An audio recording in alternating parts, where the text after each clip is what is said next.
Opie is here, and his show starts now. 8 hours in sour cream, and then just pulls it out and fries, and puts flour and fries it.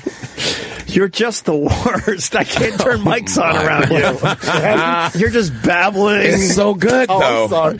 I'm trying to turn the mics on because the song is ending, and you're like, "I'm the linguine. Let me tell you how we prepare the linguine." He's got me, man. God damn, he got me. So then I turn your mics off, and then back on, and the fucking clams. What you gotta do with the clams? Holy fuck! What he does with the clams is amazing, though. It's science, Opie. I was enjoying the conversation. Well, we got to start the radio show. Oh, yeah. Paul McCartney and Wings, Band on the Run. The album came out in 1973.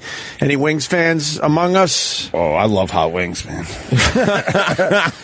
I played Jet because Band on the Run is a little slower. That was a good song. Do you like Paul McCartney and Wings? Of course. All right. We got Sherrod Small and the Mad Cuban. Hello. And they were discussing Rich Voss taking advantage of the invite. The free food? Yeah. The last time the Mad Cuban was in, it was you two. Yeah. And it was also Rich Voss. Yeah. And then you made the mistake of telling Voss, you got to come to my restaurant. He got there in less than 24 hours later. Voss doesn't fuck around. Fuck around. If you say, hey, you got to come to whatever, he's there the next day. Yes. And that's what he did. He came the next day, right? Carl? What an eating machine. He was, really? He went in starving, so I know him. Full Jew.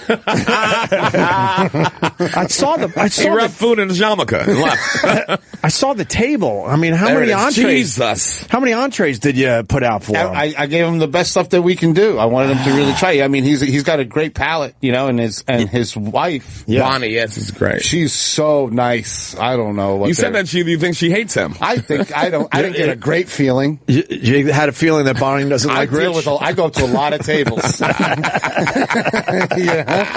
I go to a lot of tables, and I have to figure them out pretty quick. Right. Were they at least talking? I mean, they didn't look like. I mean, because at one point they high-fived each other like a sporting event. Like, it was like, hey, pal. Oh, because Voss, got a free meal for everybody. She's really, really nice. Bonnie really and they're both nice. And then I look her up. She's actually the famous one. Oh yeah, she's the breadwinner. Yeah. Oh, yeah. By far. You didn't know that going into this whole thing? No, I don't know. I'm stuck in the kitchen. How do I know? But were they talking?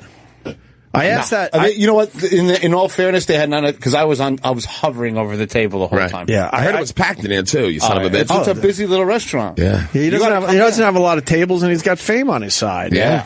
This Carl, the Mad Cuban, he's famous. I got to ask you about the small talk at tables. It drives me and my wife nuts. We'll go to a restaurant and we'll look around the room and no one's talking. Well, that's what is that about? Is it that they just fucking hate each other because they've been married for too long, or were they never meant to be? Oh, the food's so good. Maybe the food's so good. They don't even look at each other. They order meals. It's usually in a relatively nice restaurant, and then they just sit there and eat their meals. They might as well be by themselves. I do 2,000 people a week. Yeah. In a very wealthy New Jersey town. Right. Ooh, I heard about it. I can't drive through it or something. These people can't stand each other. Oh, really? They hate. The wife's like 35. Yeah. Probably got like 9 affairs under her belt. Right. Jesus. The guy's sneaky banging some secretary somewhere in Midtown. It's a mess. Really? It's a mess. And they come in and I just have to carry the dinner. You know what I mean? Why would you say this on a radio show that's semi-popular? What do you mean? I don't know. They might be listening. But they know they got no love in their life anymore. I didn't say any names. I didn't call my boy Craig or nothing. Yeah, Craig and Marsha. Are you watching everybody at the Chatham Club?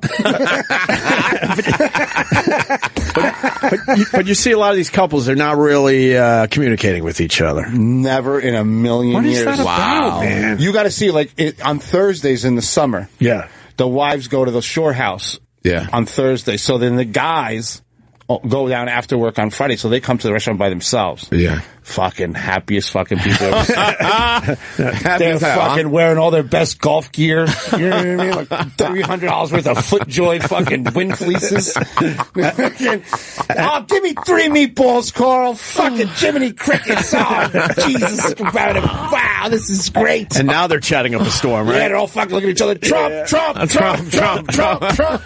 Good old Trump. Holy shit. Trump tweeting about SNL. Trump tweeting about China. He's on fire. fire. He loves that tweet. He is on He fire. fucked in 3 weeks. He killed Castro. Got my vote. That's right, killed Castro. That's right, a victory. Killed a 90-year-old man.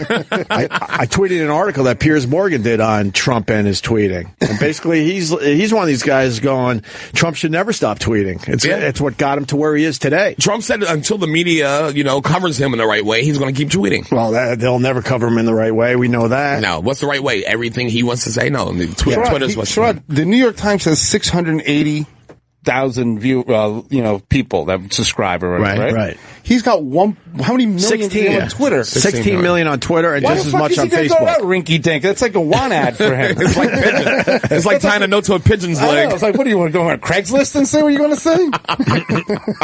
Yeah, he's doing it himself. Like Twitter changed the game. He changed the game. And it's working out for him. So, what is the headline in the Daily Mail article? I enjoyed the article. And then, of course, because I retweet something by Piers Morgan, then everyone comes out of the woodwork. Fuck Piers Morgan. Yeah, they do hate him.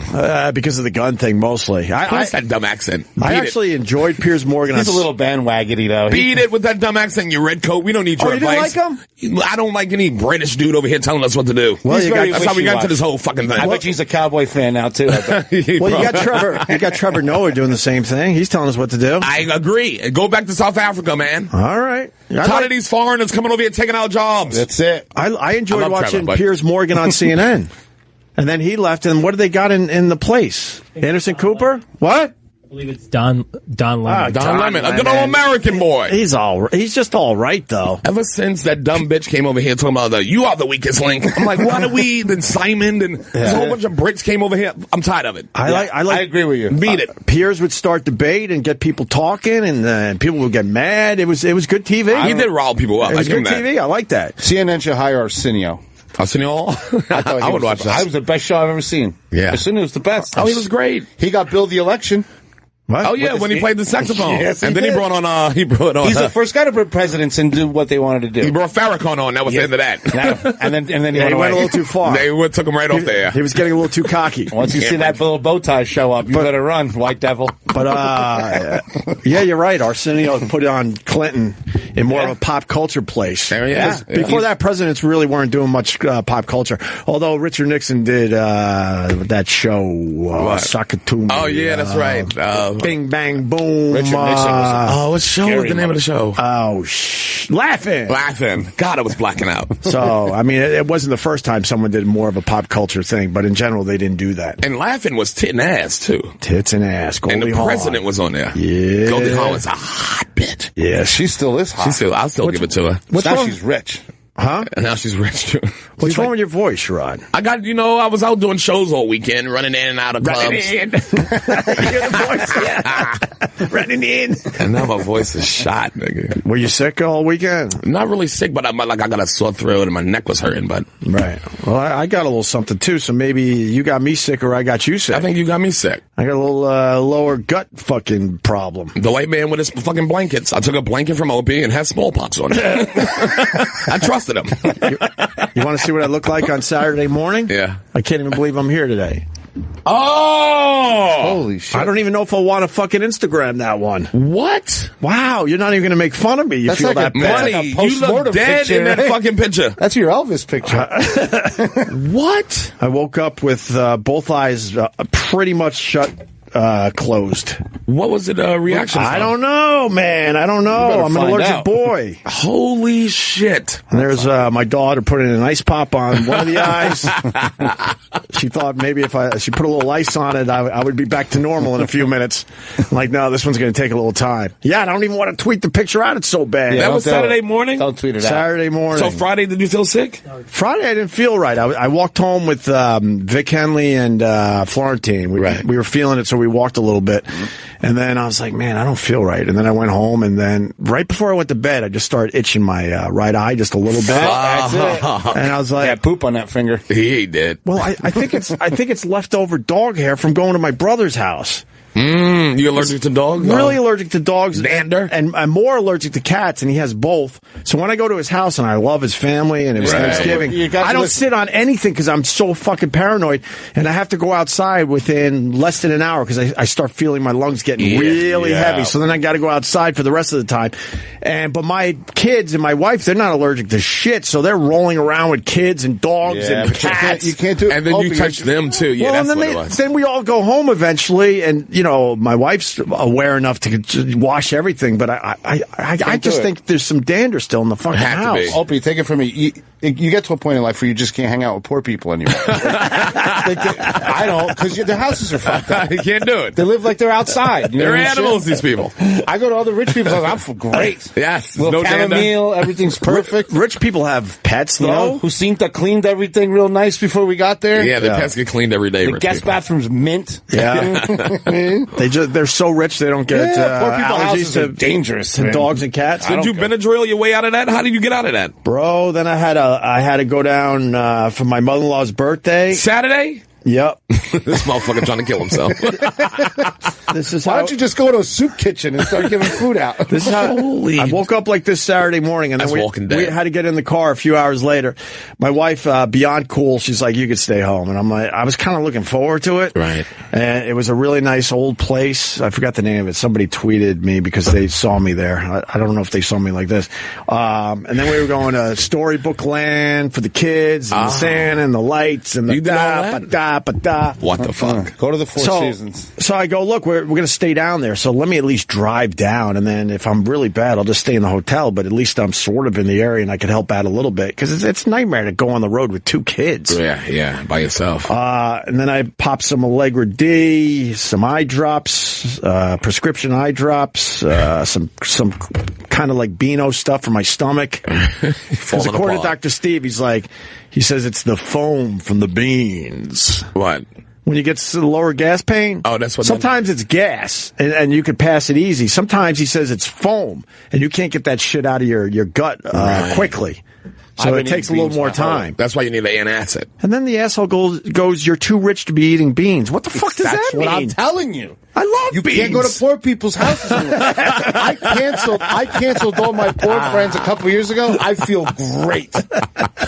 What does that mean? You can't eat beans? Cancel. You literally, I'm at the point where I'll tax return you. Like, how you doing? Like, just by your street. Where are you? Oh, yeah. Martin Luther King Boulevard. No, sorry, man. I'm going to read this exact text because I was like, what are you talking about? He goes, cut the shit on the fucking beans. You're rich. You can eat what you want. What's wrong with beans? Yeah, what's wrong with you can't eat beans? And then he goes, have you ever seen like a Grey Poupon? There's no beans in a commercial. When there's so wealthy people eating, you see them eating beans. So what about Mexican food? It's all beans. So all that's poor people food? So the only rich Mexican lives here. And he ain't eating beans. You don't eat beans. I dare you to give Carlos Sin beans. He'll shoot you. So then we get to Storybook Land. So it's cold, and I'm kind of miserable. I'm not going to lie to you. But I'm trying to be a trooper because my kids are beyond excited. Right. And then I got to go on some of those kids' rides that just go round and round in like a short little circle. Hell. And I got off one of them, and I don't get sick on rides, really. I was miserable. I'm like, wow, now I'm dizzy on top of everything else. Were you nauseous? I didn't puke or anything, but I didn't feel right for a while. They didn't do it. My wife got a Groupon for a vacation when she wanted to be like normal people. Yeah. And we went to Pennsylvania, some Groupon, to some like ranch shit. Like a dude ranch? Whatever. So we pull up to our cabin. There, I thought it was a fucking dog. It was a moth that was stuck to the screen. I was like, that looks like a dog, like a flying dog. I'm out of here. I didn't even go in. Why, you don't like the outdoors there?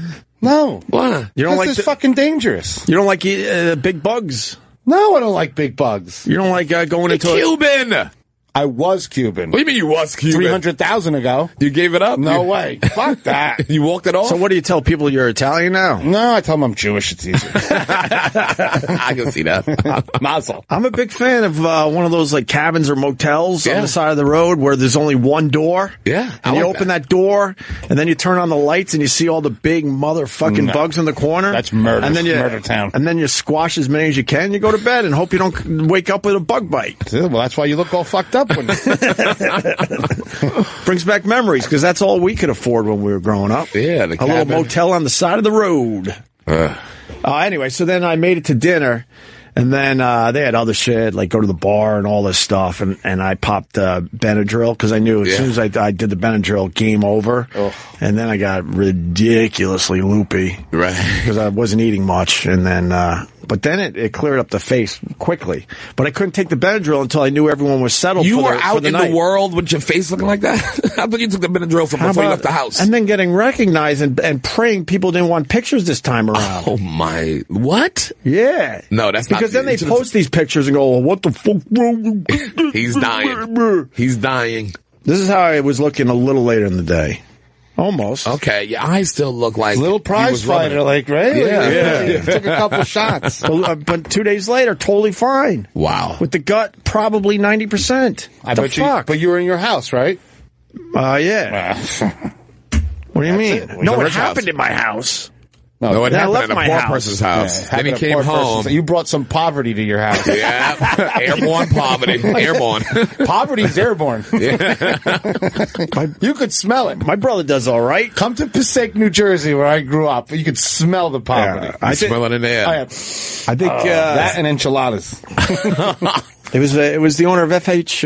Riley's in the heart of Huntington Village, 400 New York Avenue. Great restaurant. Actually, you and my brother would get along swimmingly. I've eaten there. I eat there a lot when I used to go with Guy. There's a bookstore there. Book review. Crazy bookstore. Yeah, it's everybody goes there. Yeah, it's one of those rare.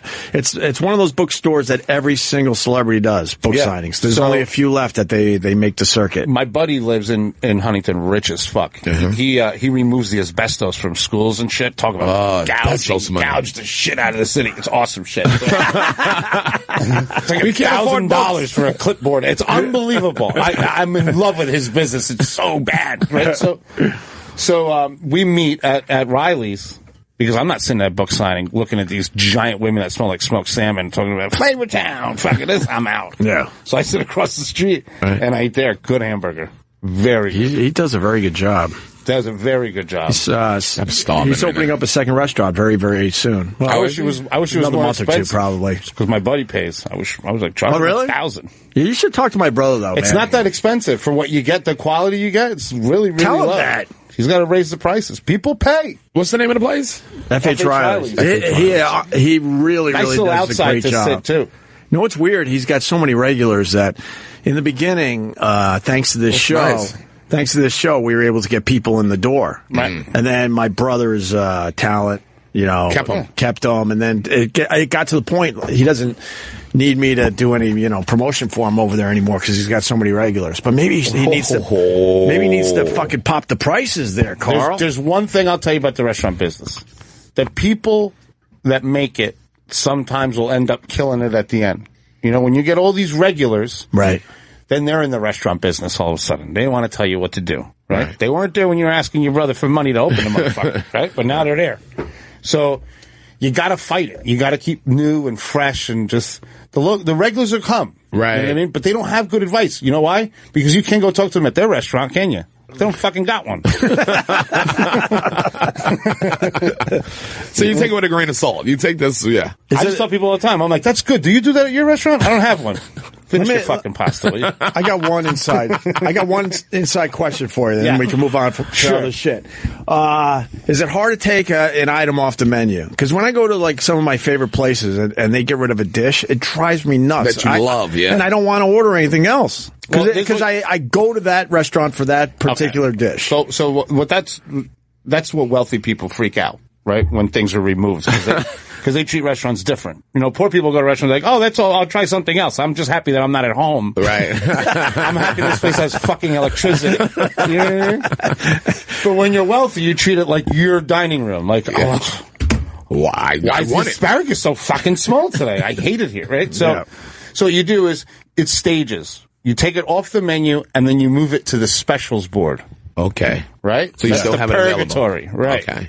So you keep it there. Then after that starts to wane down, you take it off the specials board, but you keep the ingredients. Just in case. Just in case for a couple of weeks. Genius. And then that's it. And then you wean that wealthy person off of it. Yeah, and they don't know. Like heroin. They'll forget. Right. Because then they won't see it on the menu, and then they'll keep ordering it for a couple of weeks because then they think they're fucking special. Right. They still make it for me. Right. That fucking asshole. Right. Right. And then once that, then he'll kind of get weird and look try at the other menu things. every day because he probably didn't look at the menu for the last 5 years. Right. You know what I mean? Because he kept ordering the same thing. Then you get her off there, specials board, he'll start looking at the menu, be like, you know what, I want to try the lamb saddle today. And then boom, let's go. All right.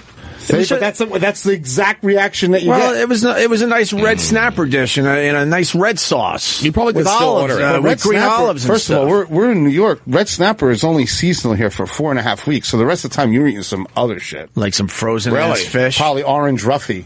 Orange roughy, and they pass it off as red snapper. Red snapper is the most substituted fish in the restaurant business. Chances are 90% of the time you're not eating anything close to a fucking red snapper. How did they get away with that? Because they're liars. Why is nobody cracking down on these sons of bitches? Because no one's checking up on them. Red snapper. Tell them about the some of that other stuff, like scallops. A lot of times are fake. Scallops. What do you mean? Well, here's the thing with scallops, right? Scallops. This is about to make me angry. Watch this. When you go to a place, the scallops should be dry scallops, right? And I'll tell you why. The United States, whatever that controls the food, they allow FDA. The FDA allows you to put fucking shit in food, especially seafood. It's like the Wild West. Right. So you could put a solution into scallops and it plumps them up. It's like a preservative. So if you get a wet scallop, you'll know it. It doesn't sear on the top. Right. And it kind of leaks, gives you that little milk on the plate. Right. Yeah. Throw that against the window. Garbage. Because that's the one that got pumped up with shit? Pumped up. It's like steroids for fish. Just to make it look good on the plate. Yeah. But you're eating a fucking solution. You'll be thirsty for a week. Oh my! It's like eating a fucking sea. It's like eating a beef jerky. Oh fuck! Yeah. I'm here to help, guys. Thank you. I appreciate it. Yeah. Carl the Mad Cuban, who also, your picture that you sent me today was hilarious. Oh I put it on Instagram and I obviously gave you credit for it because you found it. I didn't see that picture anywhere else. They tried to hide this story. Really? Picture? What is it? Oh, on my Instagram, Opie Radio, and there's a link to Carl's Instagram as well. It's Fidel Castro's funeral. Right. And the car broke down. The car broke down. They had to get out of the car. And push it? But wait, look how creepy the little coffin is, because that's his ashes. Right. It's fucking, they do It's everything tiny. wrong. It's like a baby's coffin? It's weird. They have no PR team in that. It looks like a baby's coffin. They should have had a full coffin because that's way more impressive if you're showing him off. He's probably not even dead. The car that was bringing him around. Stop. They had to push it. It broke down. Look, that's during the parade. They're pushing it. There you go. Jeep carrying Castro's remains broke down during funeral procession. Oh, shit. And then someone else pointed out, is that bulletproof glass for the guy? Yeah. Even though he's dead, it looks like bulletproof glass. Definitely. You think people would try to shoot the ashes? Well, what the fuck? I mean, why would you need a glass box around They're it? dressed like toy soldiers, right? What the fuck are they dressed like that for? Right. It's like silk. That's like silk. Look at that. What an amazing picture, though. Backwards. Them pushing the truck of a casket is amazing. telling. That tells you everything. That tells you everything. That's pretty much what I said. You do not have your shit together. All those cool 50 cars they got down there, throw it in one of those cars and take it around. They had in a fake-ass Jeep with no gas. That was like a G.I. Joe Jeep. That was like a Jeep when you had it as a kid with your G.I. Joe figures. I think There's no money down there. But they were bringing him back to his roots, so I think that's why they did it that way, like old school. They brought him back to what? The mountains where to Santiago de Cuba. But this isn't a city where it broke down. That's this the is paved streets. They were bringing him back to where he began before he started his. So all those people standing on the street. rise. Imagine putting Opie there. You'd be in ICU in a fucking. What? They would beat him? If one of those Cubans just touch you, Opie, you'd be sick for like 3 months. What the fuck? I'm not allergic to Cubans. Oh, I would. Yeah, everyone would be. Why you think they're not what? They're not clean, bro? If they can't get the Jeep to run. Nah, they got good fucking medicine. Fidel Castro. You think the plumbing and everything? You think that's A-okay over there? Oh, you mean like sanitation? Yes, sir. It's Just be do all the right. math. just do the math. All I'm asking you is just do the math. Yeah. I think I want to go to Cuba with the Mad Cuban. Just to sell them back on it. Like, no, it's fine. I'm going to get you your own camel pack where you're drinking like astronauts walking around. Right, that would rule to go to Cuba with you. Yes, and go see some food, eat some food down there. Absolutely. So I'm better, but you don't sound good. No, I'm a mess. Your voice seems a little weak. My doctor gave me some meds. What kind of meds? I don't know, some painkillers. And are you allowed to do a little of this with your meds? Oh, yeah, he knows I'm a smoker, so. So he understands that he's got to make sure everything's going to work together? Yeah, he's got weed in the office when I go there. I was such a pussy. I was on Benadryl. I was scared to have a fucking beer. On Benadryl? You can drink on Benadryl. It says on the thing, and I was like, I got fucking nervous. But then I also was like, you know what, just get better. What are you doing? Having a few beers with a bloated out face and a shitty stomach. Rainbow stew is out of the question. Remember Rainbow stew? Rainbow stew? A handful of pills? Remember Xbox told us about that? They used to eat rainbow stew in wrestling? Delicious. Yes, that sounds delicious. They just take a handful of pills and just eat them. They call it rainbow stew. I do remember you told us that. I forgot about that. Fantastic. It was fantastic. Wrestlers are hardcore motherfuckers, man. Hey, Carl, do you have to bring your kids to like Storybook Land or any of these other places? I take my kids nowhere. How old are they? 11. They're What, twins? The twins. I took them to Disney World. That was a mess. No, I mean, like, this time of year, there's a lot of Christmassy things you got to do. I'm taking them to my brother's house in D.C. My brother, we're running out of phone chargers at the house. We're going to go rob him, that rich fuck. He's like the real rich. Where in D.C. you live? He lives in Chevy Chase. Oh, Chevy Chase. Yeah, that's rich. That's big money. Yeah. That's big money down in Maryland. He's a cardiothoracic surgeon, and his wife is an OBGYN trauma surgeon. God, ain't nothing but money and pussy in that house. It's awesome living. It's like someone keeps winning a scratch off 5 minutes. Is the guy ever home, though? It sounds like both of them never work. home. Never home. We got the whole house to ourselves when we're there. OGBYN trauma surgeon? Okay, now that's what we need to talk to. She's a colonel. Right. In the Navy. She worked on the ship. Okay. When those Iraqis would slip on a landmine, yeah, she would operate and save the baby. So she's operating. What about the pussy? Did you say the pussy's gone, man? No more pussy. Pussy got shrapnel in it. I would still hit it. I would too. Wait, so she's operating on the babies while they're still inside? Yeah, she's a machine. That's unbelievable. Yeah, I don't know how the fuck they do that. They're super nerds. I mean, when you go out to dinner with them, it's like going out with two fucking speaking spells. So like, it's not fun. Like they have their own jokes. Like, OBGYN trauma. Yeah, fuck. no joke. That's no joke. Johns Hopkins. Yeah, she's the real thing. Yeah, I went to college in Baltimore. She's a Siberian Jew. From Siberia? From Siberia. What does that mean? You cockroach, you can't kill her. She's tough as shit. Tough as shit. She'll eat a Molotov cocktail. Fucking gone. Where did your brother meet her? They met at Harvard. Okay. This is a go-getter. This girl is a go-getter. Yeah, a Siberian Jew. Yeah. She doesn't have allergies to pets, huh?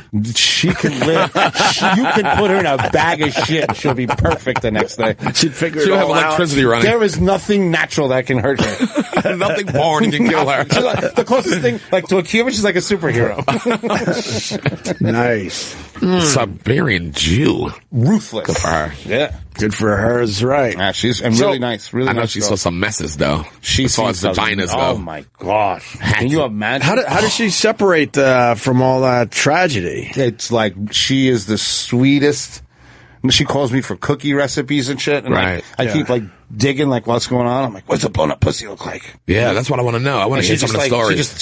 She's like 3 times smarter than me. Yeah. So she like tricks me into like not asking again and shit. Like, she's like a Jedi. You know what I mean? My nephew's he's going to be a doctor. He's well on his way, and he tells us all the shit he sees. And I'm like, how do you separate yourself? Oh, it's like but they look at the science of it. Like, holy, they don't even give a fuck. This person might not make it. They're just amazed by what they're seeing. Yeah. I don't know how you do that. My brother fucks people up every Christmas. Like, you know, like one of my family members will come and tell him like, I have this, and this, and that. He'll be like, sounds like cancer and a pretty bad one. You should get that checked out. Fucks up the whole Christmas. Oh my God, George! It's like asshole. So he's just like you, Carl. He spits it right out. There's a couple more zeros. He's Carl with a degree. That's worse. Carl with 4 more zeros. Smarty pants, Carl.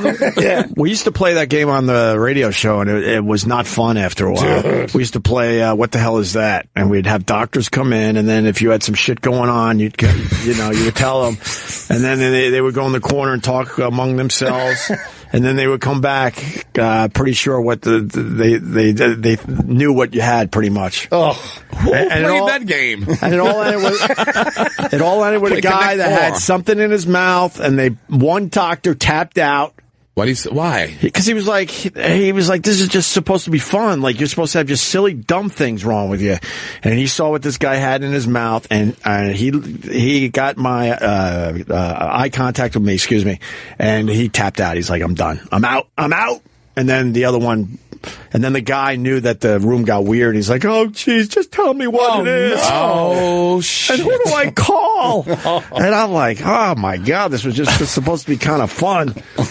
And then the one guy pretty much said, we think it might be some oral cancer. But good news in the end, it turned out that they were wrong and the guy was totally fine. But for a moment there, the guy was like living thinking he had cancer. And 2 doctors said this and one ran out the room? One said, I'm out. He's like, I'm out. My brother tells me that shit all the time. My brother says, listen, doctors have to keep studying. He's like, all these little down-home doctors, like, they can kill you. You know what I mean? Like, my brother tells me always, go to a teaching hospital. If you don't feel good, go to a teaching hospital. The ideas are fresh. They're still moving. Right. You know what I mean? He's like, don't go to that 70-year-old doctor unless you want to know about fucking golf. Yeah, because he's not learning anything new since 59. You don't have to. I'm going to house. Yeah, exactly. Hugh Laurie, teaching hospital. Yeah. So go to Columbia. You're trying to say if you go to an older doctor, there's a chance that they're just not up on stuff that could save your life? You hear them talk, they all turn into vets. It'll be fine. That's that's how Labradors are. He'll be fine. Well, next thing you know, you're fucking lockjawed in your backyard, dead. Well, you're not wrong, because we've established that I'm bubble boy, basically, with these allergies. I did the right thing. I went to an allergist in New York. And he just wanted to know about the radio show. Yeah. And I'm like, what about he's like, take a few of these. And he's just throwing stuff at me. Try this. And then he's like, anyway, you and Anthony. I'm like, dude, seriously, this is a major problem in my life. I needed to take this seriously for He's like, you're so crazy. Minutes. Next time we could do this dumb rap. You gotta go to, my brother tells me, teaching hospitals. Christine Stone! Best fucking music jock on Sirius XM right there outside the fucking studio. Nice. And she's got a mouth on her. Maybe we could get her in here to say a thing or two. Let's see. Let's bring her in here. You want to see what she's all about? See what Roland, if Roland can use his magic. Have Christine Stone come in and say hi. Christine Stone. But anyway, Carl, so yeah, the guy didn't give because he's so bored with his job. He's seen everything. So he's just dangerous, like, here's some samples. You don't even need I wouldn't even fill a prescription here. This is plenty of stuff. It's fucking dangerous. What's up, Christine Stone? What's up, Opie? I love this girl. I was telling my wife I loved you. Really? Yeah, we were listening to you on the way home from Storybook Land over the weekend. You know I'm on another channel right now, right? Right now? Yeah. You're competing against us? Sorry. Oh, shit. You went and switched everything around. Yeah, I'm on Classic Rewind until 6, so it's just lucky that I was passing by, but... Are you... Oh, so you got to go back there. I wink, do. wink, and... Look at him. So you like your new slot? You look younger already. I'm settling in. It's all right. Yeah. Do you still wake up at like 3 in the morning? So I'm finally sleeping past 6, so I've gained an hour so far. I want to try to get to like 6:45, and I'll be good. Okay. But my body is set to wake up in mornings. I did it for 12 years. Yeah, 12. Right. So I've been waking up at 5:15, even though I know I don't have to get up. And so then I force myself, this is too inside, but I'm like, just at least stay in the bed till 6. And then it's maybe adding years to your life. I agree. I think so. Seriously. Yeah. That morning drive thing is really rough. Yeah, I mean, it went down shitty. If it wasn't for that, I think I'd be better off, a little happier with everything went down. Wait, tell me what time you're on till. Because I really got to 6. go. All right. Oh, see, that's when I'm off. Oh, really? So, yeah, we're just really lucky today, I think. All right. We gotta figure a time when you could come in here. Yeah, I could, put it on autopilot maybe for a few minutes. And run over, yeah. That's what we call it, autopilot. All right. Okay. Christine Stone. Thanks for having me. All right. Good to see you. All right. She's got to go. She's a competition now, I hope. Yeah. Classic Rewind. You can hear her lovely voice. She's got a great voice. She wants to make believe that she's live right now. What? That she's live? Oh. I can't help myself. Oh, I see what you're saying. I can't help myself. Oh, you blew a spot up. He just brings people in to kill him. Christine Stone. The music jocks, they could voice a show in like 10 minutes and then they're done. These music jocks don't stick around and listen to the songs. Why anymore. would you? No. It's kind of great. You can do your whole shift in whatever, half hour, I would guess. Wow. How long she's been here? I don't know. She's got a great voice, though. Yeah. What do you got over there, Carl? I got a chocolate donut. I'm good. I want you to explain how you make the clams old school. I know, I think the audience would. Oh, hey, she's back. Yeah, I got some friends in the studio here, and he manufactures personal lubricant. I thought you might enjoy that. Oh, yeah, you come to the right place. Why is it personal lubricant? I use group stuff. Why is it? Yeah, right? Sliquid. Sliquid. My lube Silver Sliquid. Sliquid. And what does it smell like? I believe it's oh my God, unscented. It's beautiful. Isn't it pretty? That's a nice bottle. Bring that home to your wife. And just what do you do with it? It looks Well, that's a whole nother story. Now I really got to go. All right. There she goes. Well, you're bringing in the lube. That's a fancy bottle. You can talk about that for a little while. That's the fanciest lube bottle I ever saw in my life. I don't know. I mean, when you get fancy lube, wouldn't you just spin in it? I don't give them no lube. I like to punish. It's a spray lube? Yeah, spray it. Yeah, look at that. Spray it on your hand or something so you can. Come here, give me your hand, Paul. I don't get the product. This thing is like. Do you understand this, Carl? I don't use lubes. No, I mean I understand lube, but I don't understand making it all fancy and shit. Like this bottle? In a perfume bottle. That's why it's for women. This is a woman's lube. There's nothing on my body that would need a lube. What does it feel? How's it feel, Paul? Oh, that's a good lube. Huh? It's good. All right, what does it smell like? Nothing. Well, that's a dumb idea. What do you want it to smell like?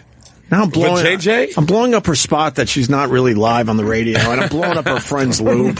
I mean, it's a good lube. Well, give it a Carl. Carl, try this. Put some of this on your donut. It looks like a perfume bottle. I don't think you have to make lube better, right, Sherrod? I mean, I don't need I just need a tube to squeeze it out of.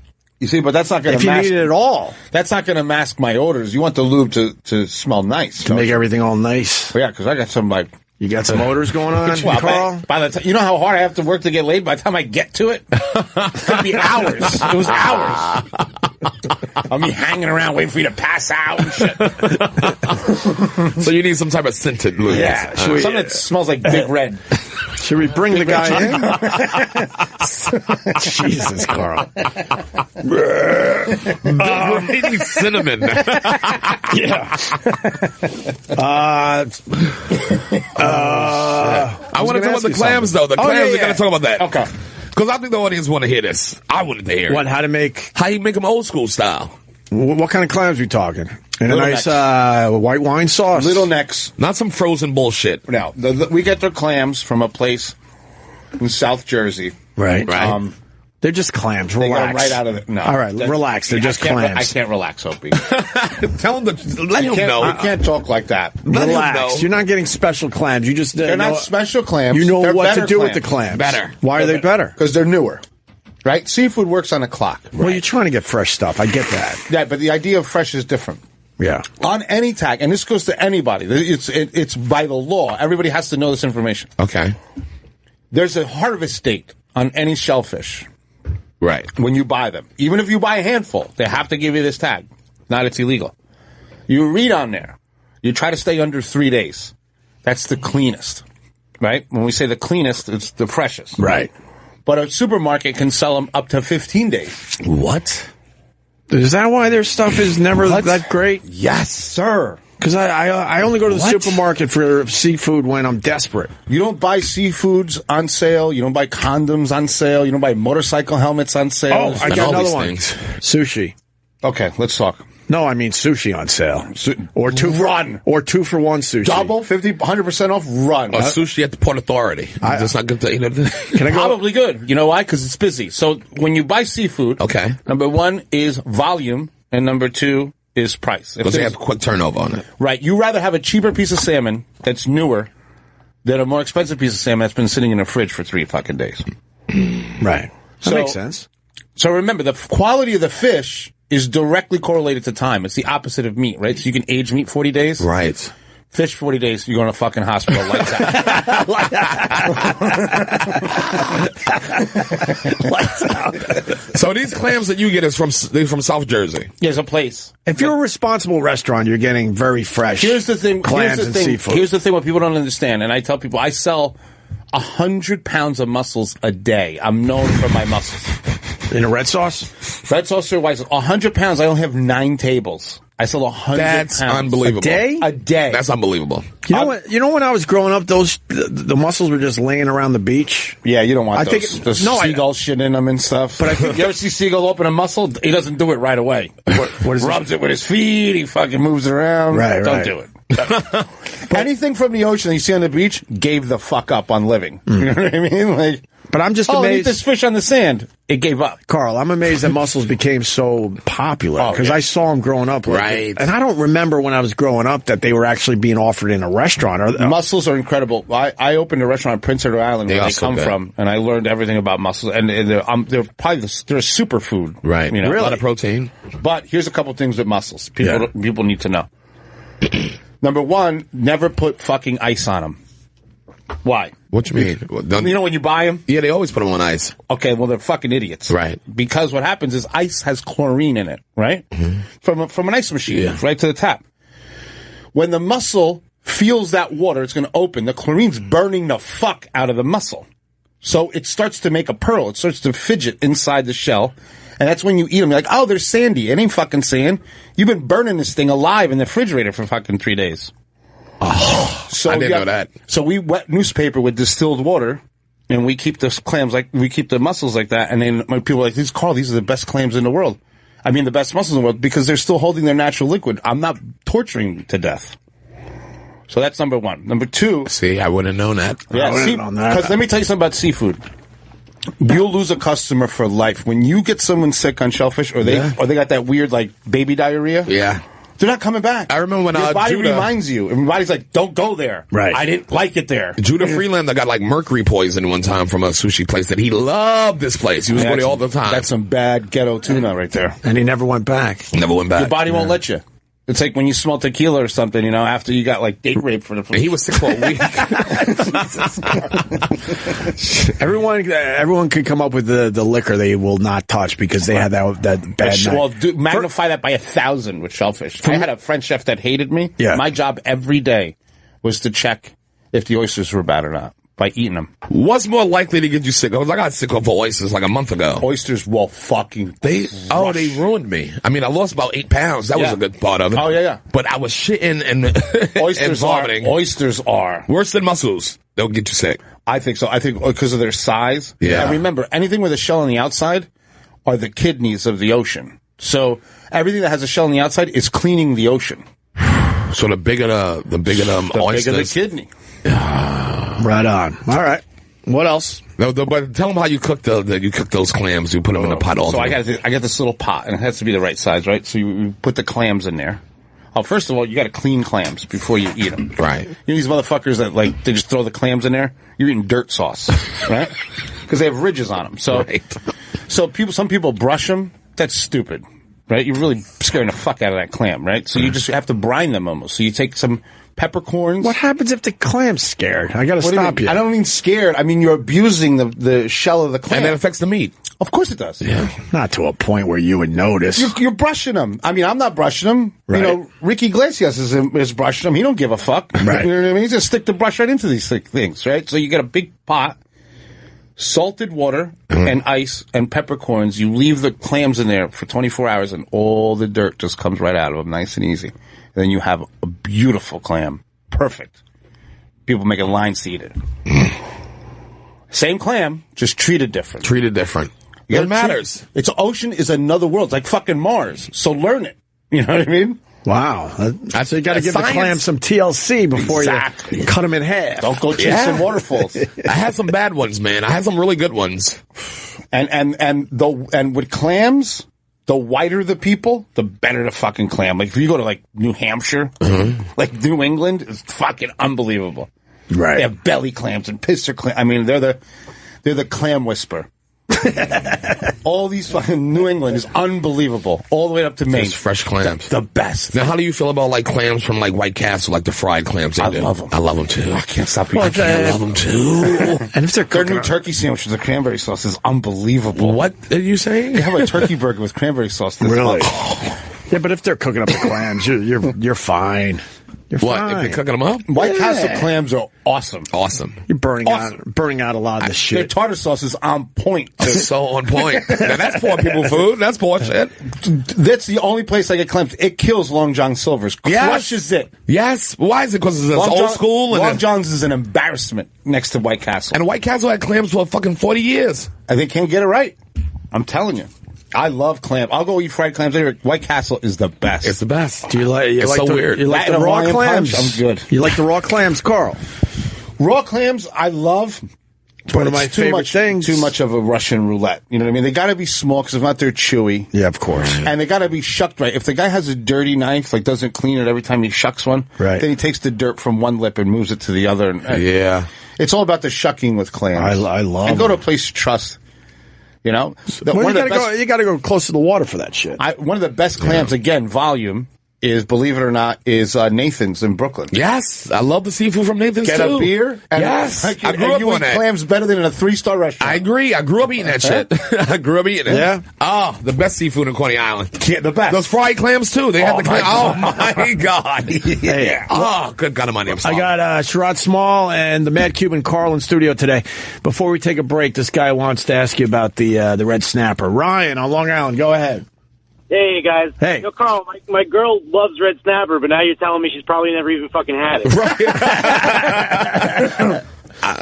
Where and when's the best place for me to take her to get it? First of all, the price will tell you. If you paid anywhere under $20 for red snapper, it ain't red snapper. All right, that fish in real life, if you want to buy it wholesale, it's about $17 a pound. Wow. And each fish is 1.55 pounds. So unless you were in the 40s, you were doing something. But maybe this guy was at a good restaurant. What time of the year, too? Don't sound like it. What time of the year is the best time? She gets it pretty much everywhere we go that offers it. I've had it from like a Colombian place in Park Slope. That place definitely no. Oh, shit. Have you ever been to Anthony's in the Runway one in Fort Lauderdale?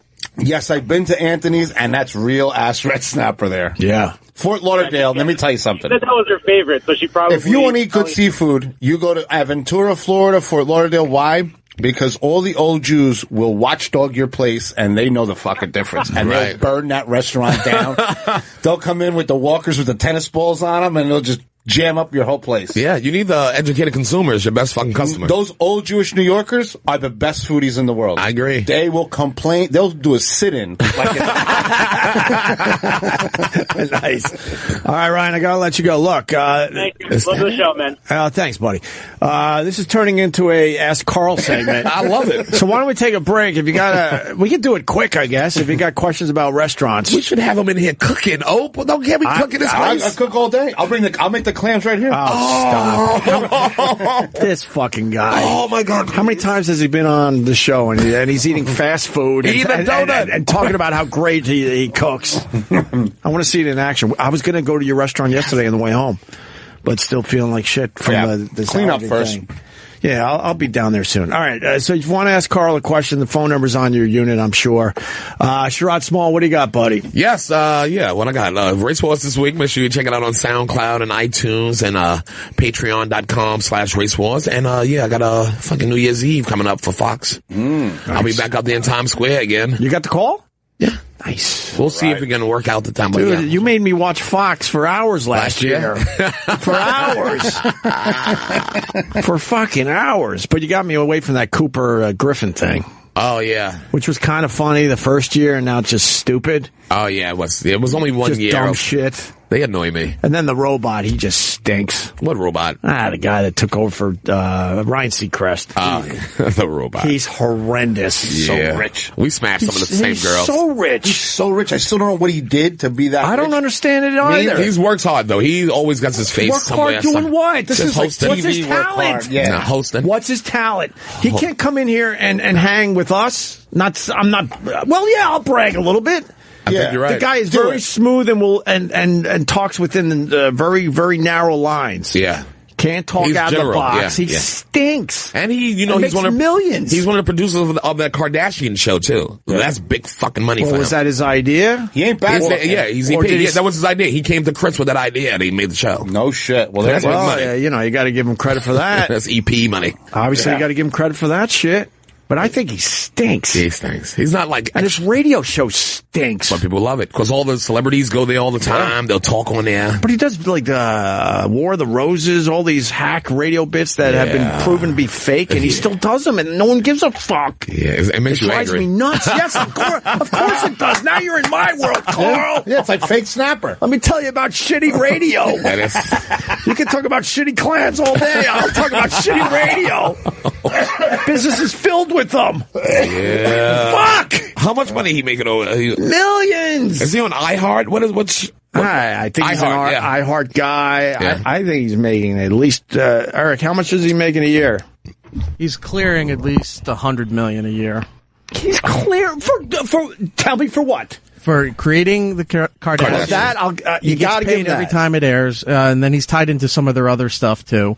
He had American Idol for the longest time. The radio show is syndicated into like 200-something markets with iHeart. Right. He does a bunch of other stuff for E, and like you were saying with CNN now. He Dick Clarked himself, man. He Dick Clarked Casey Kasem He's doing what Carson Daly should have been doing. Like Carson was supposed to be this guy, and then Carson just kind of messed it up or whatever. I don't think Carson messed it up. I think Carson realized that it's kind of a boring life. Yeah. He went a different direction with it. Right. He had a little more, he hosted The Voice the same way that he did American Idol. But Carson even looked like Dick Clark, like a young Dick Clark. Right, yeah. But Carson made some wrong choices and screwed it up. And that late night Ryan show came in, he took over, he's co-running Dick Clark Productions. Right. With the New Year stuff, the AMAs, all these things. He's got his hands in everything. And even if he's not, and plus he's a good host in the sense of people like looking at him and he can speak. That's it. Yep. People feel safe with him, and he's used for everything. Who gives a fuck about feeling safe watching somebody? It drives me nuts. $100 million a year. I know. You know who's trying to get into that money too? Nick Cannon. Me? Nick Cannon's trying to go that direction of Seacrest. But Nick Cannon has way more personality than Ryan Seacrest. But Seacrest just way the fuck more. But he's wearing a turban. Yeah, that is ridiculous. He does New Year's Eve where everyone around him is fucked up. It's one big party, and he doesn't look like he's part of that. He's removed. He's completely removed. Everyone on Fox is pretty much slurring their words by 11 o'clock, and they're enjoying themselves. Me and him dated a girl at the same time, me and Ryan. Really? Yeah. I used to trash him to her. She'd be like this, he thinks you're funny, but he hates you. It made my fucking life. So you got to give him the Kardashian thing. You got to give him... That's big money. I want to know what he makes of that horrible radio show of his. It's got to be, 20 mil, right? For the radio show? To do 3-minute fluff interviews? Oh, no. Hope he's going to go that's all I had to do? 10 and 20. Anyone could do a 3-minute fluff interview. I'm going back to my don't mind my business. He's angry now. The fuck? Somewhere between, 15 and 20? Nonsense. Ryan, you stink. Yeah. Seacrest has a net worth of $330 million and a salary of $65 million. And his company produces so much stuff. Christ. The fuck are we doing? God, that's money. You could buy a fucking unicorn and shit. All right, Sherrod, you got your plug in? Yes. Carl, what do you got, buddy? Opening up a new restaurant. Oh, yeah. Another new one? Yeah, called Pop's Diner Old School. Where? We're doing fried Cinnabon French toast there. This motherfucker is my downfall. And we're going to bring the Cadillac burger back. What's that? Yeah, what is that? Beautiful. We cook it as a bowl and you smash it down. We're going to make our own buns and everything. It's going to be really good. So how many restaurants you own now? It's going to be 4. And do you just all day long from restaurant to restaurant? All day long, just because you can't trust people. Just talking to waiters who they think I give a fuck about whatever's happening. My brother's he's happening. His restaurant's doing really well, but it's this the same amount of stress. 1 or 4. Yeah, this guy can't sit down. There's always a fucking problem. But this is what I'm saying. There's always a problem, right? Always. So just keep opening them. It's you're going to run out of time. You got to go home sooner or later. Right. You know what I mean? So just keep opening them up. Just keep doing it. Well, he's opened up his second. You guys got to talk to him. You would love him. I love him. I love this food. I eat there all the time. I've been there for 6 years since I've been doing things with Guy. Really? Yeah. I haven't even been there. Carl's told me. Huh? Next time you're out on Long Island, we'll hook you up nice. Riley's is good, man. I'll hook you up like he hooked up Voss. Yeah. How about that? I'm bringing a duffel bag to take stuff. We got to bring Voss. He's good, bro. He can eat. All right, listen, we're going to take a quick break. Starving. If you got questions about restaurants, we're going to talk to Carl. Carl will answer your questions next, right, Carl? Yeah. Unless I don't like them, then I won't. You got 3 right now, and the phones are starting to ring. All right. Ask Carl about food and restaurants and all that shit. We'll do a quick segment on that, all right, and then get into other things. Opie Radio is back. Back with Sherrod Small. Indeed. And Carl Ruiz, a.k.a. the Mad Cuban. I mean... Lost a couple restaurant calls. Okay, good. Call back in. I want to hear the questions. Well, we still got a couple on the line, and if anybody else wants to ask Carl a question, he's been in the restaurant business forever. What percentage, first of all, Carl, do you think people are doing it, like, restaurants are doing it wrong? What percentage are getting it all wrong? 90. 90%? Even in, like, New York City and shit like that? New York City is the number one offender. I believe it. Let me tell you something. New York City has some of the best restaurants in the world. But for the amount of restaurants it has, most of them are shit. Right. And can I back that up, Carl? Yeah. I live on the Upper West Side. Oh, Bad Meal Central. And I can't find a restaurant that I would go to on a regular basis. I think Brooklyn's better now when it comes to restaurants. Brooklyn is better because the rents are better. Right. Is that what it comes down to? Listen, if it's costing me $100,000 to rent a fucking space in Manhattan, you think I'm going to listen to the goddamn chef? No, the investors are running that restaurant. Right. That's why the food is shit. Buckets. I mean, some rich-ass guy with his 12-year-old new wife, she's like, we gotta have tartare in the menu. 9 different, and the fucking everybody's throwing up everywhere. I can't find just a couple restaurants. You live in the wasteland of restaurants, right? Basic. Everyone I know on the Upper East Side just eats out of the bodegas. Yeah, or sandwiches made and shit. Or goes to Serafina's and that's all they got. Sarah Best puts someone in headlocks for a quarter muffin. Carl, or it's over the top, too fancy bullshit. Yeah, I'm not into that crap much. either. All right, let me take a call from John in New Jersey. John, what's going on? Hey, how are you guys? How's it going? What's up? Here you go.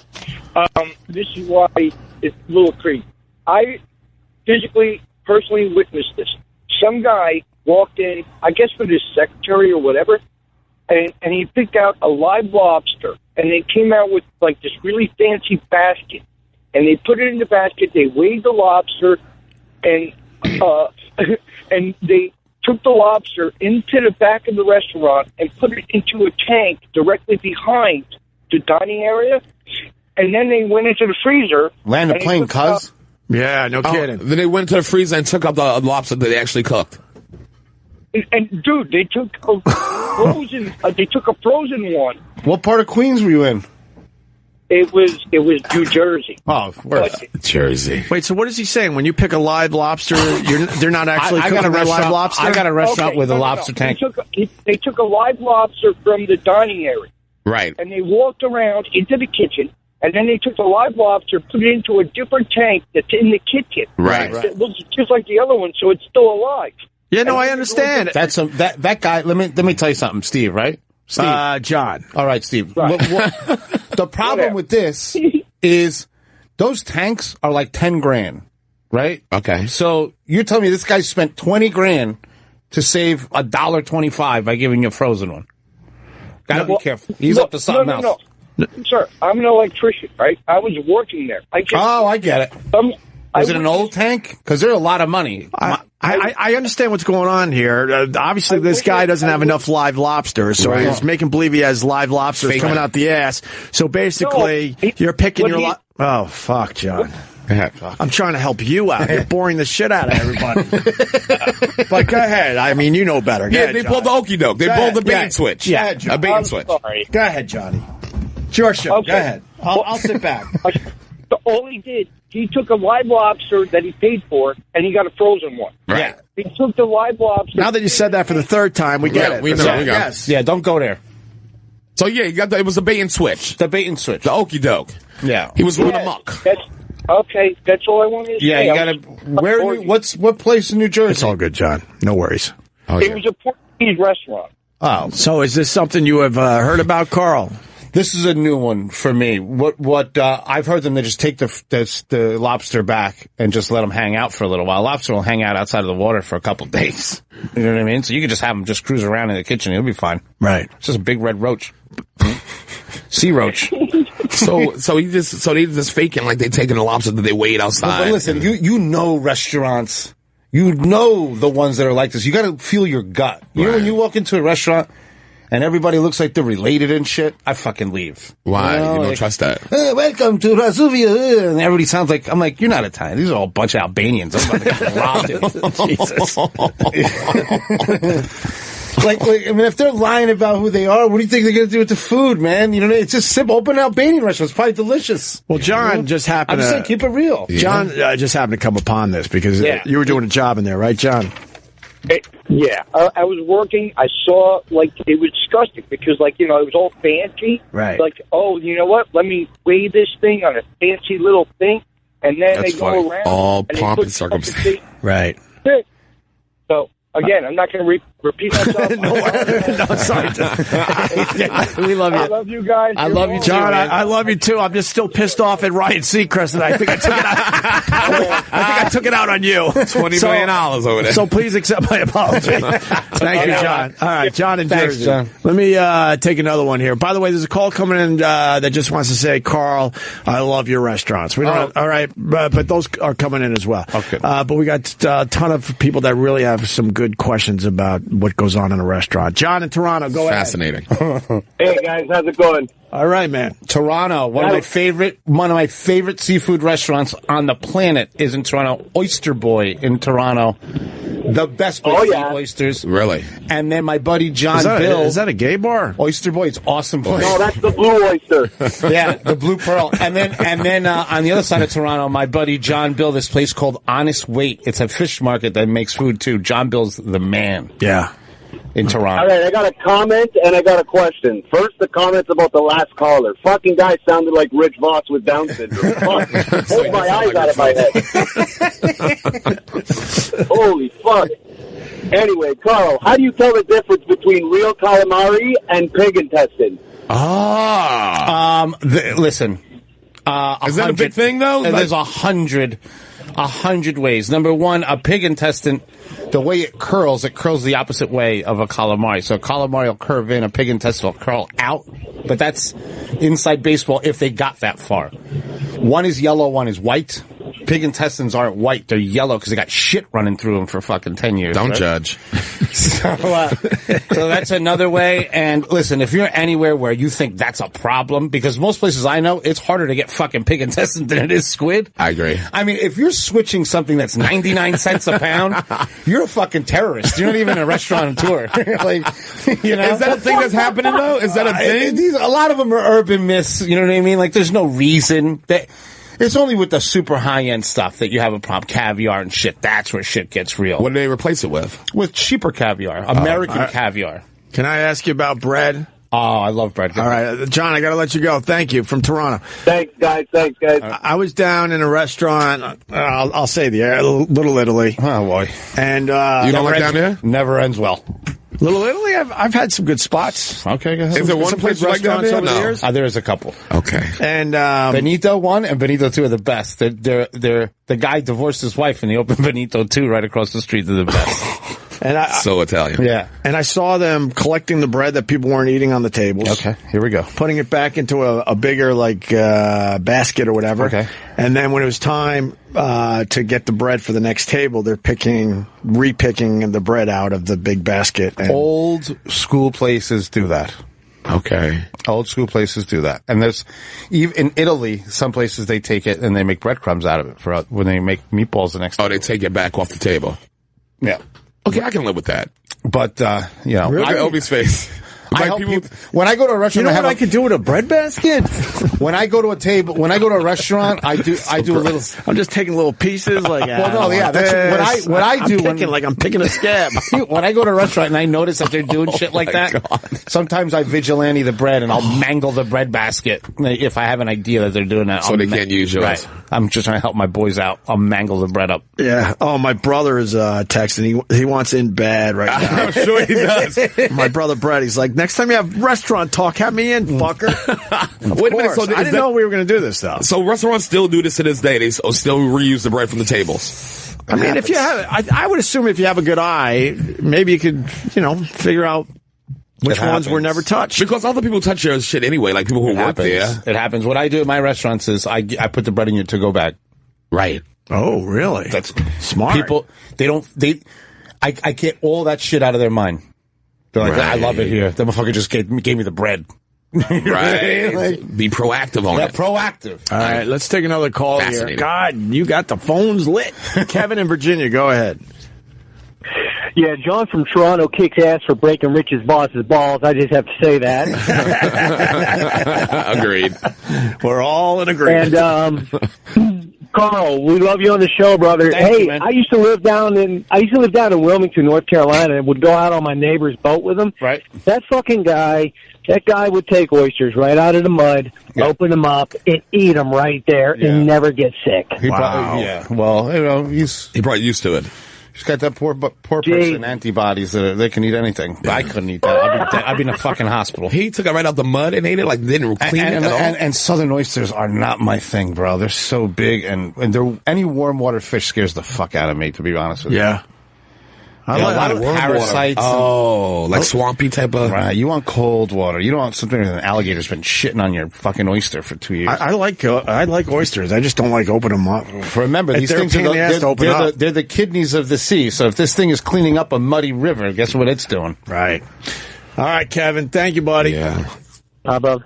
All right, where you want to go? We got Greg in South Carolina. Where is the restaurant in Florence for the pork chop sandwich? I don't know the name. I got to remember the name of that place. Right. I'll remember it. I'll tweet it. Love pork chop sandwich. The best pork chop sandwich in America is in Florence, South Carolina, by far. Okay. You got to get them to send. You forgot the name of the restaurant? Bro, they knew I was coming too. They're like on Facebook. I'm like, they're like, we're waiting for you. They were ready. How do they make the pork chop? How's it different? They brine it in applesauce and vinegar. Juicy as shit, ain't it? You have no idea. That's the way to go, huh? It's unbelievable. Why are most pork chops fucking dry? Because they're not dry? Because they don't let a southern fry it. This place in Florence, South Carolina, this lady fried this pork chop. It would blow the doors off of any fried chicken sandwich any day. A perfectly fried pork chop. Right. Nothing better. She left the bone in and all that? The whole bone was in the sandwich. That's how you got to do it. Nice and moist? Juice. It was almost like apple juice was coming out of it. Oh, my God. Kill me. All right. We got a question about Albanians. I wanted to snort a Lipitor in the bathroom and didn't know what. Mitch in Jersey, go ahead. Yeah, I want to know why are a lot of Albanians opening a lot of Italian restaurants all over the place. There's at least two where my area where I live, and they're shitty. Why is that? Well, because they're Albanian. Yeah, why? You know what? I don't know. I don't know what's going on. Jersey, it's going on a lot. Usually what they do is they take over pizzerias. In all defense of the Albanians, they just want to run a business. Right. They take over the pizzerias, and they just keep it, they keep cooking however the place was cooking before. Right. But New Jersey has some places like pure Italian places that are unbelievable. E&V's in Patterson is a must-go to anyone that lives in New York or New Jersey. E&V's. I mean. Patterson, New Jersey. Cash only, right in the hood. Oh, cash only is usually good as hell. So good. So good. So good. I think my brother's thinks he's on a game show with you. He just texted me, they have to be brined! He's trying to beat you. He's out of his mind right now.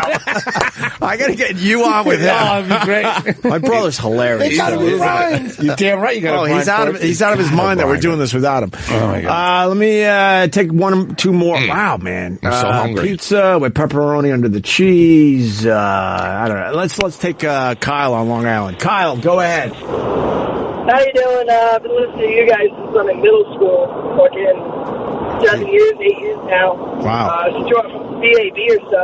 Wow. But anyway, long-time listener.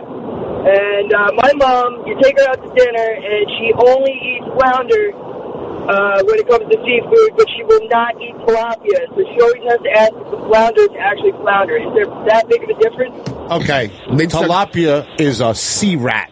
But they use it in everything. Even filet of fish at McDonald's is tilapia. Tilapia is gross. It's all about how it's prepared. That's how they make it taste good. Just research tilapia. It's $2 at the supermarket. Because how it goes, how that fish comes to your table. Just do a little research. Why? Most of we have you tell us. What do you mean? Most of it comes from China. Yeah, the fucking thing's eating Chinese nail clippings and baby shit probably all fucking day.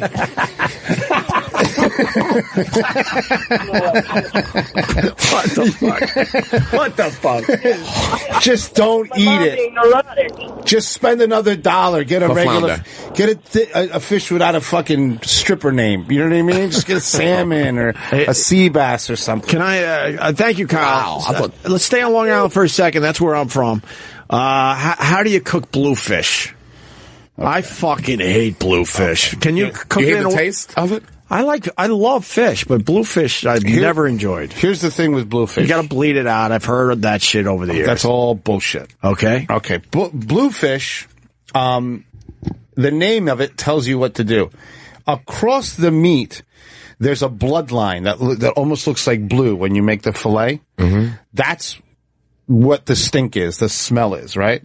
So people try to cook it. The whole fucking thing, like use the whole fillet. Right. But only 30% of the bluefish, which is from the gill to halfway down the body, is edible without that smell. But they cook the whole thing, which makes the whole thing smell like a fucking baby goat. Right. It's awful. So it's all about knowing. So you got to chop that part off. Yeah. It's like you go to Japan, they have the blowfish, they only eat an inch of the tail. The fish is fucking 12 inches long. Right. Like, fucking learn, people. You know, I don't care you've been fishing in your shitty boat in Long Island for 100 years. Stop eating a whole fucking fish. What are you, a fucking mermaid? There's only parts of it. All right. Yes. I didn't know that. Yeah. Definitely not for the And they're like, bluefish, I don't like it. Yeah, because your uncle's been smoking a cigarette, frying it in a pan. It smells off. Have another Michelob. My brother's screaming, don't stress the meat. Then he writes, this is killing me. I have strep. I want to roll with this guy. I'm telling you, you guys will get along. Oh, shit. You guys will get along, man.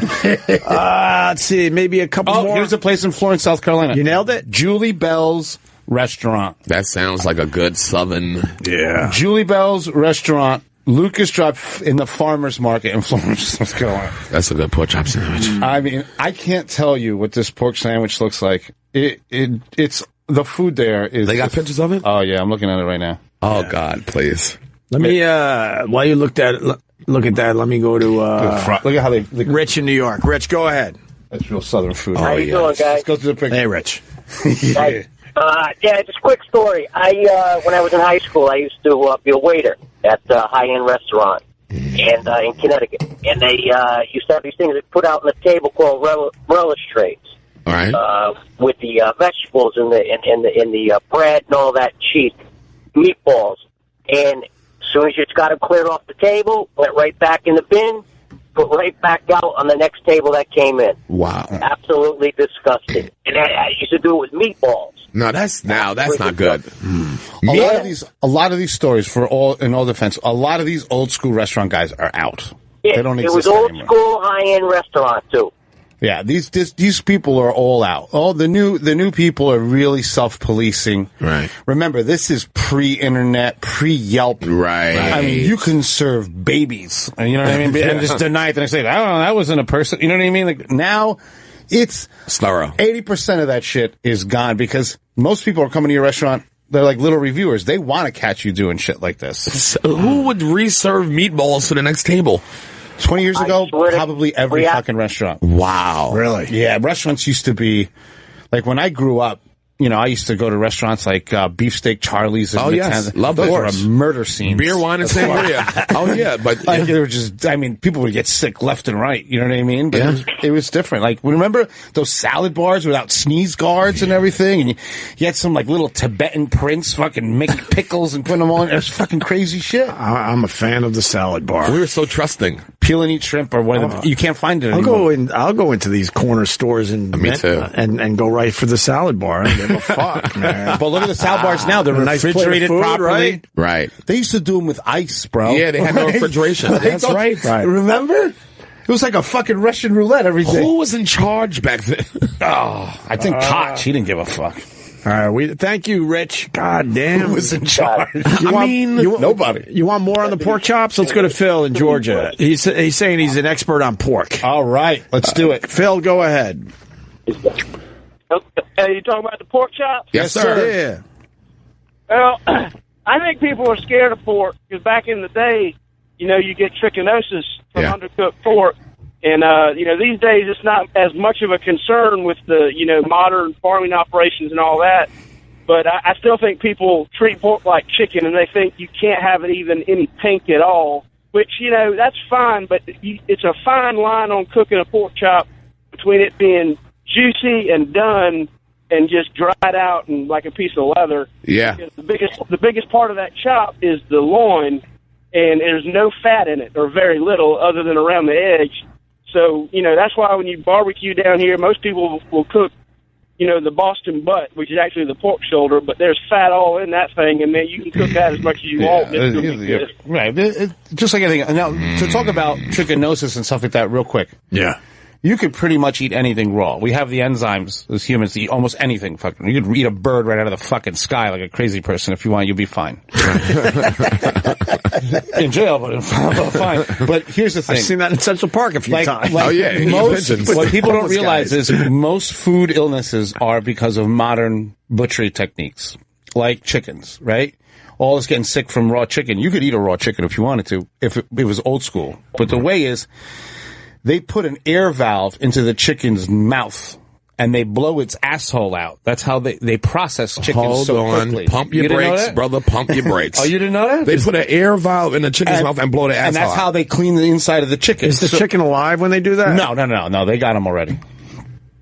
So they blow the chicken's asshole out. So sometimes little pieces of shit is left behind from these little massive explosions that are going on, and that's what gets you fucking sick. So back in the day, they used to butcher chicken properly, right? And like kosher and halal, all these things. Those were the original health departments. Right. So like the rabbi would be like, no. Don't eat anything with a split hoof.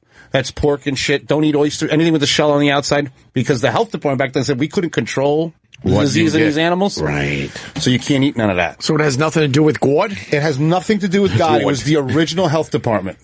Wow. All right. You want to talk water? Somebody wants to talk about water. Wow. And you're contradicting yourself about fish there, Carl. Okay. Let me go to Chris in Texas. Chris, go ahead. Hey, just wanted to say, he was talking about what a great fish red snapper are, and they're not a cold water fish. So he's kind of...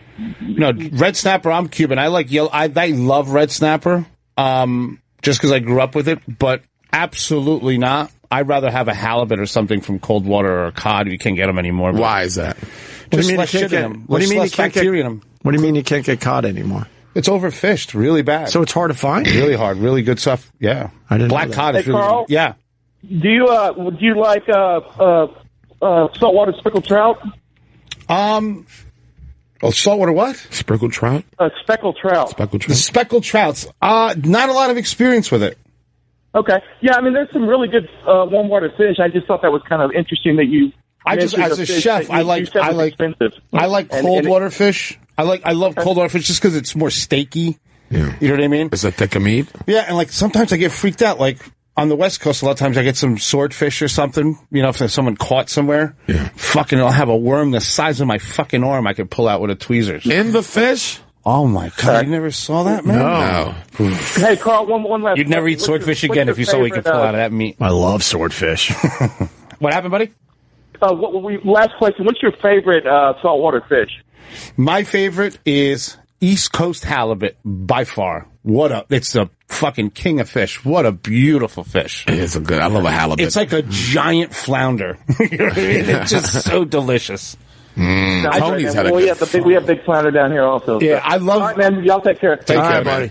I promised this guy water. Let's go. All right, Josh, go ahead. Connecticut. Hey, what's up? I was just calling to see if the myth of New York water supports bagel production and pizza production. I live in Connecticut, and I know that people like to truck in New York water because that's what they're convinced makes the good pizza and the good bagels. Is that true? The dough. Right. So what happens is we have aqueduct water that comes all the way from upstate. Right. So what happens is, if you ever lived in a low-income place in New York, you know about the water is super hard. Like your faucets and sinks turn yellow, and they get all fucking discolored and stuff. Yeah. That's what makes awesome bread and bagels. It's the minerals in it, right? It's almost like a lake water. It's really, really good. As far as trucking in water, trucking it out? Someone's trucking in bullshit because they make a machine that you could just. You could make the water. Really? Yeah, you could add this shit to the water. Is that a new thing they just came out with? Yeah, a couple years ago, they figured it out because trucking water is very, very expensive. Yeah, I remember there was a place in L.A., a pizza place, they used to bring their water. That was the whole thing. They brought their water from New York to make the slices. Were they really bringing the water in? I know them cats. Who's checking? Who's checking? I'm giving those cats. I mean, that's the guy. He probably had 2 lobster tanks, too, at the same time. I still drink water. I still drink water out of the tap. It's the finest water, New York water. I could tell the difference between that and the bottled water. It has a flavor. It's like you ever have like I'm bottled water fan, right? Like Volvic. Oh yeah. Fucking good water. Yeah, that's good water. It's more watery than water. Volvic is like a real You luxury. drink out of the tap still? I always drink out of the tap. I have no Definitely problem in New York. with that. Not outside of New York, I don't. No. Definitely in the Southwest, like well water. It tastes like toothpaste. Eggy. It's an eggy thing to it, too. I'll test it, though, but you know right away that it's not worth drinking. We used to go down to North Carolina. I used to be like, what the fuck is this sulfur y'all drinking? What is this foot swamp water that I got? All right, maybe one more, and then maybe we'll move on to other shit here today. Dan in Ohio. Dan, go ahead. What's up, guys? Hey. What's up? Hey, years ago I used to I cooked at a Red Lobster back here, and the dishwasher was you could say retarded. Okay. And, you know how like the dish trays you dump the food in them and you put the trays in and you put the plates in. Mm-hmm. Well, we look over the one day he's eating the fucking food out of the garbage, and the one other cook goes, "Hey Harry, we can make you something if you're hungry." And he looks at us, goes, "No, that's all right, guys. I'm okay. I got plenty of food here." I mean, he may be an employee of the month. we used to self-patrol that. We used to punish people that used to pick out the garbage. Wait, what? Yeah, because you don't want that, man. It's a thing? You could get fucking hepatitis. I didn't know it was a thing. Like, employees do this? Oh, my God, bro. Like, dishwashers and stuff, it's like hiring a crow. Like, that motherfucker will just... It's like having a talking crow, like, on top of the garbage. You're like, fucking shoo, you fucking... Talk about... So we used to make a mistake. Like, hey, here's a steak. And put Visine. Back in the day, you put little Visine, instant diarrhea. You put a shit. Lights out. And we teach them. Why wouldn't you let them eat out of the garbage? Because it looks fucking weird. And it's not it a good fucking look. Freaks everybody out. I mean, camera phone. You know what I mean? Like, I'm sitting there. All it takes. And I got this talking crow just fucking going to town. Do you know about the restaurants in New York that poison their garbage so the homeless people don't go through it? I don't know about that, but that sounds like a great idea. I've heard that over the years because they don't want the homeless hanging out outside their restaurant so the word gets out. They pour bleach on it or something? I don't know exactly. Maybe someone can help me out with the details. It's got to be something smelly. I don't think it's for that. I think it's to keep the rats. Or maybe because the rats will follow the rats grease. Down. That's what they do. The rats are so fucking smart. I heard it's for homeless people. They figure like when you bring the garbage out from the restaurant, I've seen the rats figure out where the trail of grease is going. They're like, I'm going to the main spot. I ain't fucking with this garbage. They fucking eat anything. My brother's back in. You talking about the rats or the homeless? The dishwasher. Dishwasher. He's just screaming at me. No, I had no idea. They fucking eat anything. What? God, I wish my brother was here. He's shaking right now. He goes, that is so common in all. I hope he doesn't mind I'm reading this shit. That is so common in all restaurants. Dishwashers eating out of garbages. They fucking eat anything. Zombies, bro. I had no idea. That's a thing? It's a craft industry. Cottage industry. Why do you think that is? Because they're right there looking at it? Man. They're fucking hungover and they're starving. I'm telling you. No, I think also if you're working in a kitchen, you're very aware of the garbage pail in general. So right. I think they're looking like that really didn't really hit anything yet. Right. That's what I'm thinking. I don't think they're. You know how many times I go there and I have like a dish or a goatee and I'm like, I see a little mashed potato and like some butter. I'm like, bro, this guy's feasting now.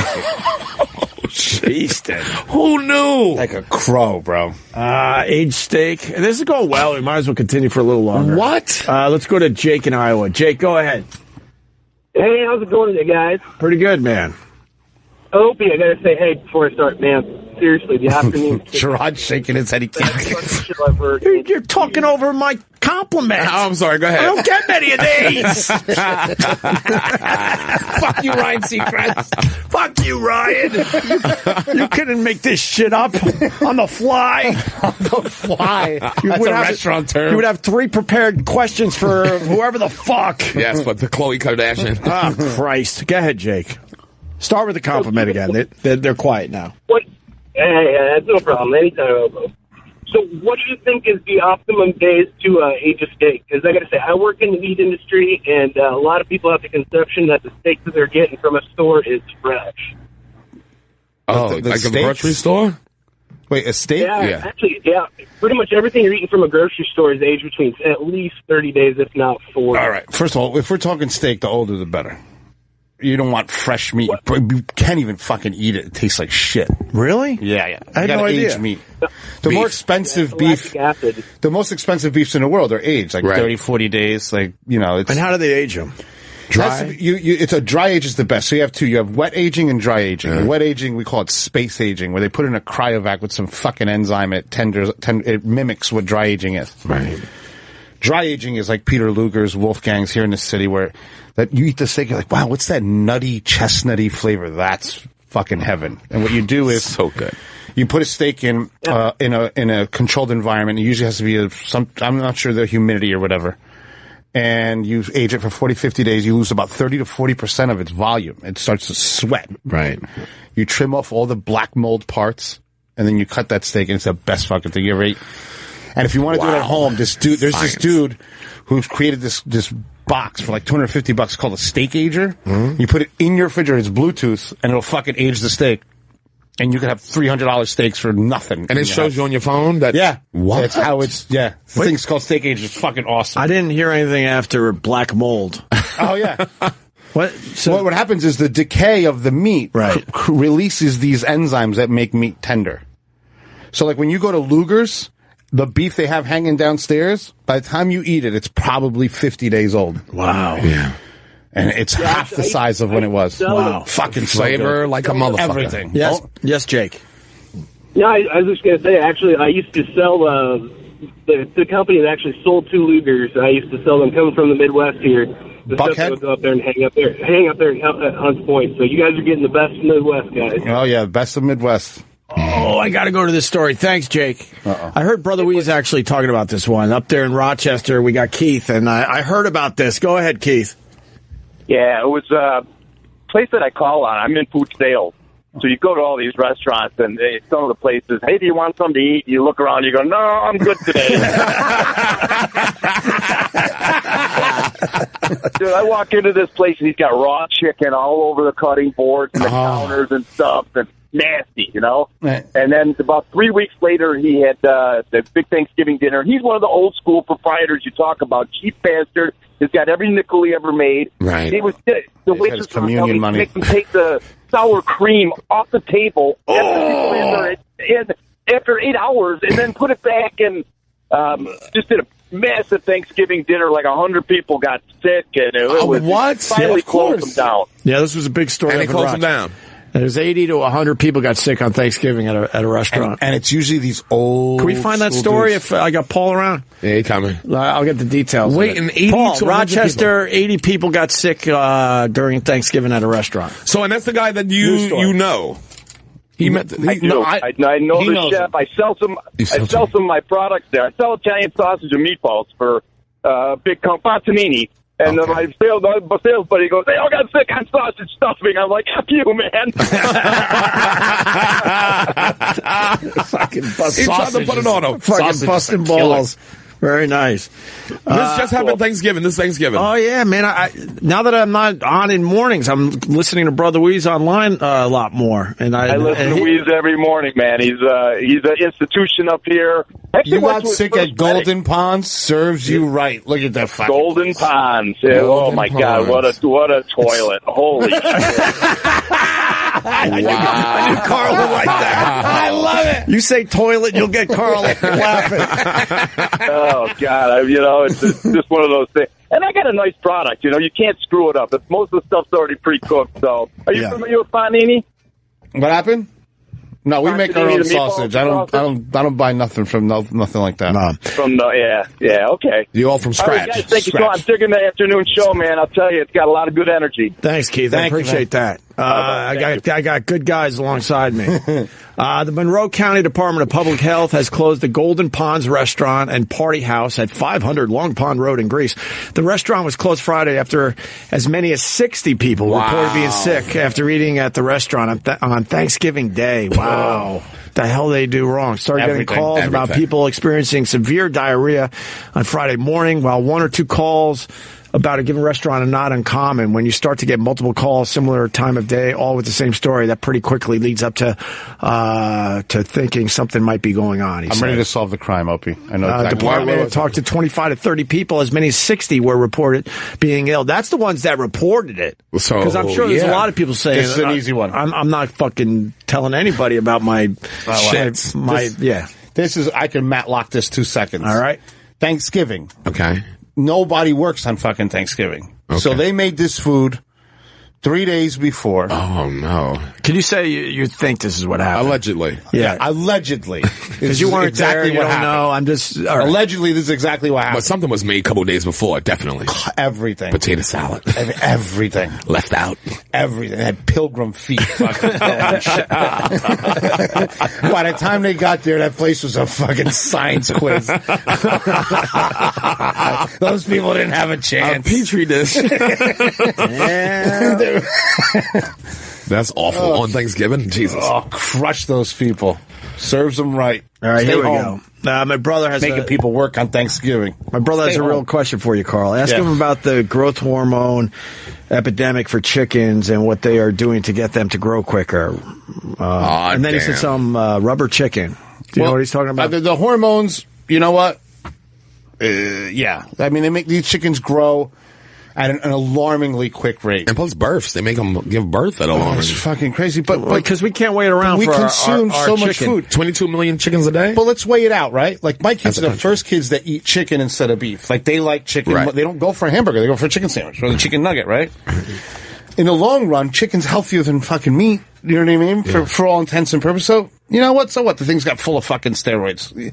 My kids live in New Jersey next to a dry cleaner. They're going to go down sooner or later. You know what I mean? Some exhaust or chemical's going to take them out, give them cataracts, and fucking be dead by 50. It don't matter. So they're fine with the chicken. It's fine. I mean, it really is fucking scary how big these things are. Like, if you see how they grow, it doesn't even make any sense. Like how they pump them up? And the best is, you want to see something crazy? I used to know the answer to this. How many days it takes to get a chicken full grown? 48 days. 48 days? But it used to take a lot longer, obviously. Yeah, like all 2 fucking years. They could get it. Yeah, they could get it in 48 days. The new chicken will fuck the old chicken. Wait, go back to that picture. So in 1950, after 70 days, we're looking at a chicken that's maybe a third of the size of a chicken from 2008 that only took 48 days. Yeah, it's a beast. That's unbelievable. God bless that. Because we can't wait around. We need our fucking chicken. It's a marvelous animal now. Look at this thing. It's like Godzilla. Look at this fucking... Look at that shit. And they're violent. Yeah. Because all the steroids make them nuts. They're a bunch of like Jersey Guidos, these fucking chickens. Oh, they beat their wives. Oh, my God. That chicken wife's going to get her ass whooped. That chicken will light you up. They eat each other. Oh, yeah. Oh, they eat each other, no problem. They eat each other? Yes. If you ever go to... I've gone to places where they process chickens. You want to see something crazy? The way they move the little chicks around, they keep them in like filing cabinets alive. Like it's so unnatural the way they keep chickens. I mean, I don't care. I'm dead inside. I don't care what the fuck you do to the chicken. Filing cabinets. I swear, like little boxes, like, oh, this chicken from this day, this chicken, and they're just alive in there, like in this little dark box. Yeah, they don't give a fuck. They don't get to it. It's crazy. Some of these companies make believe, but it's all bullshit. You can't fucking feed this many people for a nickel and think that this shit's not going to happen. Right. You know, like as chickens, we run through them. Oh my god, one KFC could fucking knock out a farm for a fucking year. Definitely one in Brooklyn. The one, Harlem. A Church's Chicken in Elizabeth, New Jersey. Got knocked down a whole fucking chicken farm. And as human beings, you go into the supermarket, you see cage free or free range, and you're like, oh, okay, these chickens were taken. It's all horse. Same chicken, they just make a door, and chickens don't like go out. Chickens don't like free range. If you ever see a free range chicken, they make the door. The one chicken looks out, says "fuck that," and he tells the other chickens they all sit inside the fucking box. Or most of the chickens will never get to that opening. Yeah. Right, because so many in there. But just because I guess they said if you could put a hole where they could possibly get outside, then you could call your product free range. Yeah. What are we doing? And it turns out most of the chickens will never fucking go outside.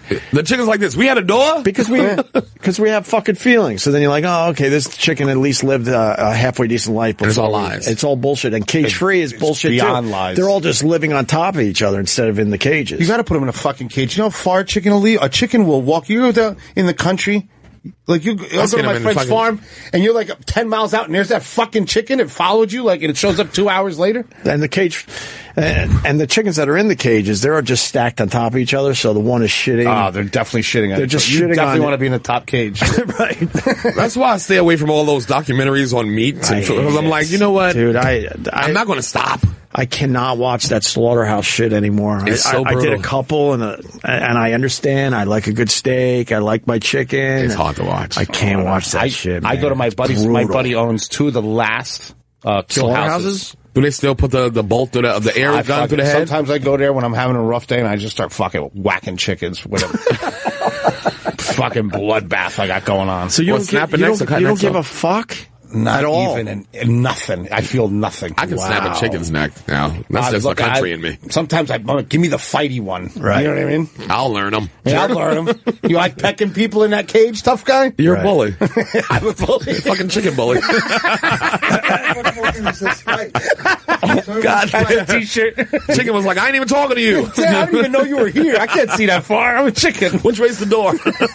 My pal Jerry Cooney just walked in. Yes, indeed. Hey. That's Carl Ruiz to your right, also known as the Mad Cuban. The Mad Cube. He knows a lot of shit about restaurants. This guy's awesome. He owns 4. And Sherrod, of course. Yeah. Sherrod, small. We go back like spinal cords. Right. How's your son? He's good? My kids are doing great. It's all good.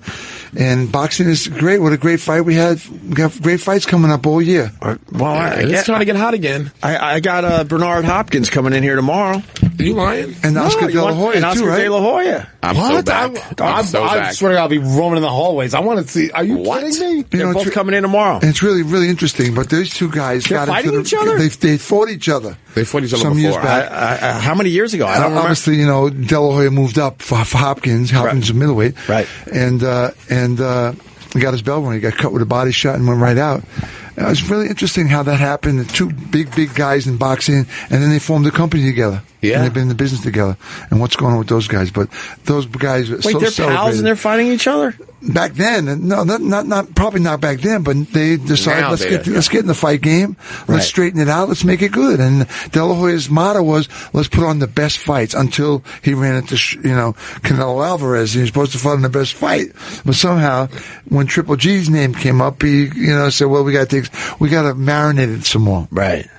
And so hopefully that fight's going to happen. How old are these guys now? 40. Bernard Hopkins. No, listen. Bernard Hopkins is fighting in a couple of weeks against Joe Smith, and he's 52 years old. Wow. That's awesome. He had the road he took to success. Right. It's the hardest road. No, he's always been a great fighter. I mean, always been a great fighter. Terrific until Roy Jones fought him for the middleweight championship and spanked him. He won every round. Roy Jones is back in the day. Roy Jones was a bad man. Yeah, he was quick as fuck. I'm not sure, but I think they fought again. But what 2 great guys. They formed a big company, and then Al Heyman came in. It's going to be fun to find out. You got to hear this. How did that affect those guys? Right. Because Heyman came and stole all the fighters from everybody. Oh, really? Signed everybody up. Right. I don't know exclusive contracts. I don't know how that worked out, but it wasn't good for the fight game. Yeah. In some degree, some ways, they put boxing back on CBS, NBC, Spike TV, so that was great for the kids who don't have HBO and Showtime. Right. It's because it made boxing come alive again. That's why I loved it when it was on ABC Sports, man. Everybody had access to it. And that's why people love boxing back then. Yeah, it was always on. We had access to it every weekend. At least you had no problem fights. until they went closed circuit for a while. Yeah. Remember when you had to go into a movie theater? I was too young for that shit, for real. But you had to go couldn't have to been a that movie much theater bro. for the closed circuit. My fight was in a closed circuit, big boy. You did closed circuit? When I fought Holmes. I didn't know. They didn't have that in the house. We did. Wow. I couldn't afford closed circuit growing up in Huntington. Oh, so something's He's changed. from my hometown. This Jerry Coney. He probably snuck into the movie theater too. I know. Yeah, right in the back. The park. That was in the drive-in movie theaters back in the day. I don't think I saw the fight when it actually happened. I think I had to see it, down the road. Well, in those days, you would, had other recreational things you were doing probably at the time. We just didn't have the money to fucking bring all the kids to a closed circuit fight. Yeah, how much they used to run? I don't know. I'm trying to remember. It wasn't that bad back then. That was 35 years ago, man. That was a long time ago. Well, you got a bunch of kids. It adds up. 1 of 7, Jerry. I'm 1 of 6. Damn. I'm 1 of 5. A lot of fucking going on in Huntington. That's right. That's what they started doing bowling alleys, bro. This guy's the king of Huntington. I know it. That was a long time ago. Now I'm a Jersey boy. Right. And all's good. I'm watching Donald Trump and Alec Baldwin. Baldwin, yeah. Where in Jersey are you? I'm in the witness protection program. I can tell you about the kids. I'm in Westfield, New Jersey. He's got a great restaurant over there. Chatham. Oh, Chatham's beautiful over there. Tell me the name. I'm going to come have dinner. Marie. Yes. You know my buddy, the golfing kid. What's his name? You shoot balls at his golf place. Fortunato, Jeff Fortunato. Oh, sure. What a great guy. Yeah. He comes up by you? Yeah, he comes and eats by I'm me. going to come and take my wife and have dinner at your All place. the half gangsters are there. Yeah, he's a good guy. He's a good fella. Yeah. They help my kid out a lot over there. You're going to love his restaurant, Jerry. How did you guys get De La Hoya and Hopkins? I was asked. Wow. We've had Hopkins on before. He's a fascinating He's a talker. Great I love personality. him. Love. I never met Oscar. And De La Hoya's too. Right, never met that guy. So it'll be fun tomorrow. I'm hoping you come by and help me out with De La the Hoya interview. also rebounded. He had a great guy running this company who kind of left him, and he was stuck holding everything. He made a great comeback to be successful again. He's got Canelo Alvarez, the superstar in boxing right now. Yeah, I just don't know these guys in boxing. I got to see you Alvarez ask him that question. boxer. Huh? I got to see you ask him the question. When is Canelo going to fight? Right. Triple G. That's the fight that people want to see. That'd be an amazing And fight. the funny part about it is that De La Hoya never wanted to marinate anything. He wanted to put the best fights on. All of a sudden, he's got Canelo Alvarez. I just don't think he's ready yet. You can't marinate that shit. The UFC's telling everybody. Well, listen. These are the fights everybody wants to see. Get it done. Floyd Mayweather did it for 6 years, and they made $150 million a piece. But, I mean... Was that crazy or what? And it was the most terrible fight I've ever watched. I would never watch a rematch. Right. No. But he makes the big money. People always watch the fights, though. They go in for it and then get disappointed at the end of it. I think he's I think he's entertaining. I like him. Who is? I like how he avoids getting punched. He's a master at avoiding getting punched. There's a guy. I think De La Hoya dropped him. Oh no, Shane Mosley dropped him. Shane Mosley. Okay. And then Sugar Shane Mosley was awesome. Yeah. So tomorrow you having it in the studio. What Come time? on in and help me out, 2:30? brother. I don't know the fight game as well as I It's used a to. little intimidating having those two guys and have the door closed. Nah, Bernard. Well, that's what you got. I security with you here, bro. I loved when Bernard used to come through. We've had him on a bunch. You know, he's hard to It's been a couple get a years, hold of, too. probably. You're hard to get. He's a talker, though. All I have to do is say hi, and that's it. That's it. He's off. He doesn't know how to end a sentence. 52. He's got a fight coming up. He's got a big fight coming up with Joe Smith, who's a big banger. Right. And Hopkins has made it the end of his career fighting these green champions that don't have much experience and playing with them. Right. So that's what he's hoping in this fight. But I don't know. I spoke to Joe Smith, and there's people said they're going to use that jab and step off to the right, stay away from the front of him, and take care of Hopkins. Does Hopkins get to be 52, or is he going to be still young, be able to survive? Yeah. Kenny's got a question for you. Ask him if he knows anything about Vinny Paz and his movie that's coming out. Oh, Vinny Paz was a great champion. He's a guy that broke his neck Oh, yes. And came back to fight again. Yeah. I thought, this guy's... That's crazy. You can only imagine. You break your arm. Yeah. When you get to be 55, your arm kills you. Right. When you break your neck, when you get to be 50, 55, if you get there, you got to be stiff. I mean, how do you keep that loose? Right. That was a big deal. That was a big deal. That's That a movie's big out man. right now about that. And that's got to play with your fucking head, too. Yeah. You can be paralyzed. It was a or car something. accident that he got injured in, right? I don't know what it was like. I think it was a car accident. I think Sherrod's right. Yeah. But it's supposed to be a great movie. Chuck Wepner's got a movie coming out called The Bleeder with Liam Shriver and Liam Shriver's ex-wife. Oh, yeah. Since they did that movie, I don't know if it was that movie that broke him up. To break up, but let's talk about food, bro. we just did for an hour. Damn, let's go. Oh, we're talking so much food. We're actually going to take a little break. Good. A little break. I'm hoping to see you tomorrow. Yeah. He's gonna Yeah, I would love to have you in here. That'll really help me out. And it's a great time in boxing right now. It's a great time. All right. So tomorrow it's Bernard Hopkins, Oscar De La Hoya, and possibly Jerry Cooney. And Carl in the hallway. Just and Carl in the hallway. Making selfies. And let me just if you tell you make something. the clams, you're... And listen, there you go. And no talking about dressing up. Why? That's fun. About Oscar De La Hoya? That's fun stuff. Well, you asked the question, bro. I was thinking of getting him a little Christmas gift. Hey, I like that. I want to be here for that, bro. Let's do it. Oh, I would love that. I just lift up a little bag. Little negligee? I didn't say that. Maybe it's a bottle of wine. No, it's a Fredericks of Hollywood. Del Hoy's also got a nephew that's fighting. That's a very tough kid, too. Oh, yeah, I heard about him. Yes. What is he, like 20? 18? I know. I mean, old? Yeah, he's a young kid. Young kid, yeah. All right, Jerry Cooney, we're going to take a break. If you want to stick around, you're more than welcome, but I got to hit some spots. Hopefully you'll come by tomorrow at the I went very to the least. game last night. What a game, bro. I can't. What a game. Took my daughter. It was out of this world. Who we played? We played Sacramento last night. Okay. I went to that OKC game. That was a good nice. game. Yeah. Where'd you sit there? Yeah. Where'd you sit? I sit right on the floor. You got a lot of nerve, bro. Yeah. Me too. Yeah. Remember one time I was there with you and Tracy Morgan? That's right. There we go. That's right. Your son was there with you? I just spoke to Tracy. I was wondering if he was going last night, but... Oh, yeah. All right, listen, I'll see you guys tomorrow. All right, Jerry. Jerry. Good night, guys. Hey, bro. Good to see you. You know when to take yourself out of the conversation. What? Westbrook's averaging a triple-double this year. He had a triple. He was one assist shy of a triple-double in that game in the first half. I know. We talked about that. It was unreal. Who the fuck's going to win the whole thing this year, you think? The Sixers. The Sixers. What do you think? I'm trying to... you think Cleveland's going to be able to repeat? It's tough either to Cleveland repeat. or Golden State. That's what the thoughts are. Who would be the third team? The Knicks, baby. Come on. Come on, you got to believe. Come on. You got to Come believe. on. Carl, what do you got, buddy? What? I don't Before like break. I don't like basketball. No, this is a plug time. Oh, new place, Pop's Diner in Madison. Is that Open in 2 weeks. Oh. No, that's the seafood thing. The clams that I do. Wow, that looks amazing. Motherfucker. How about you bring some in next time? All you got to do is ask.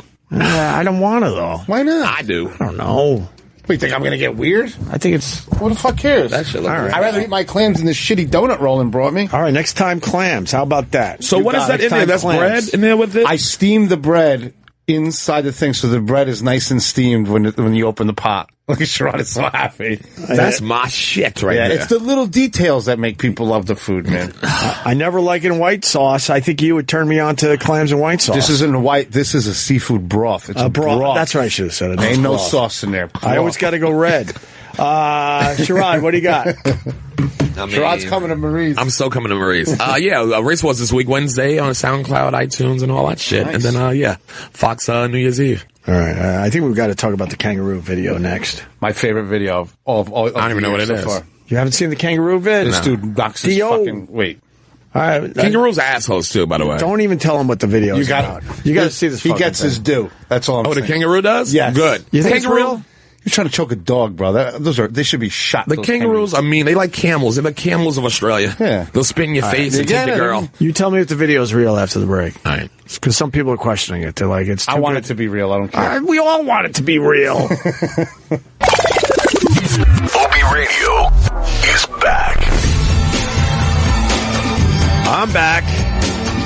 I think Sherrod and the Mad Cuban are bonding outside the building right now.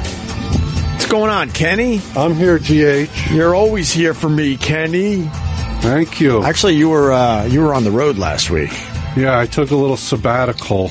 On a special assignment. Yeah. You don't talk about your special assignment, do you? No. You got to check out my social media, maybe. Why? What's going on your social media? I don't know.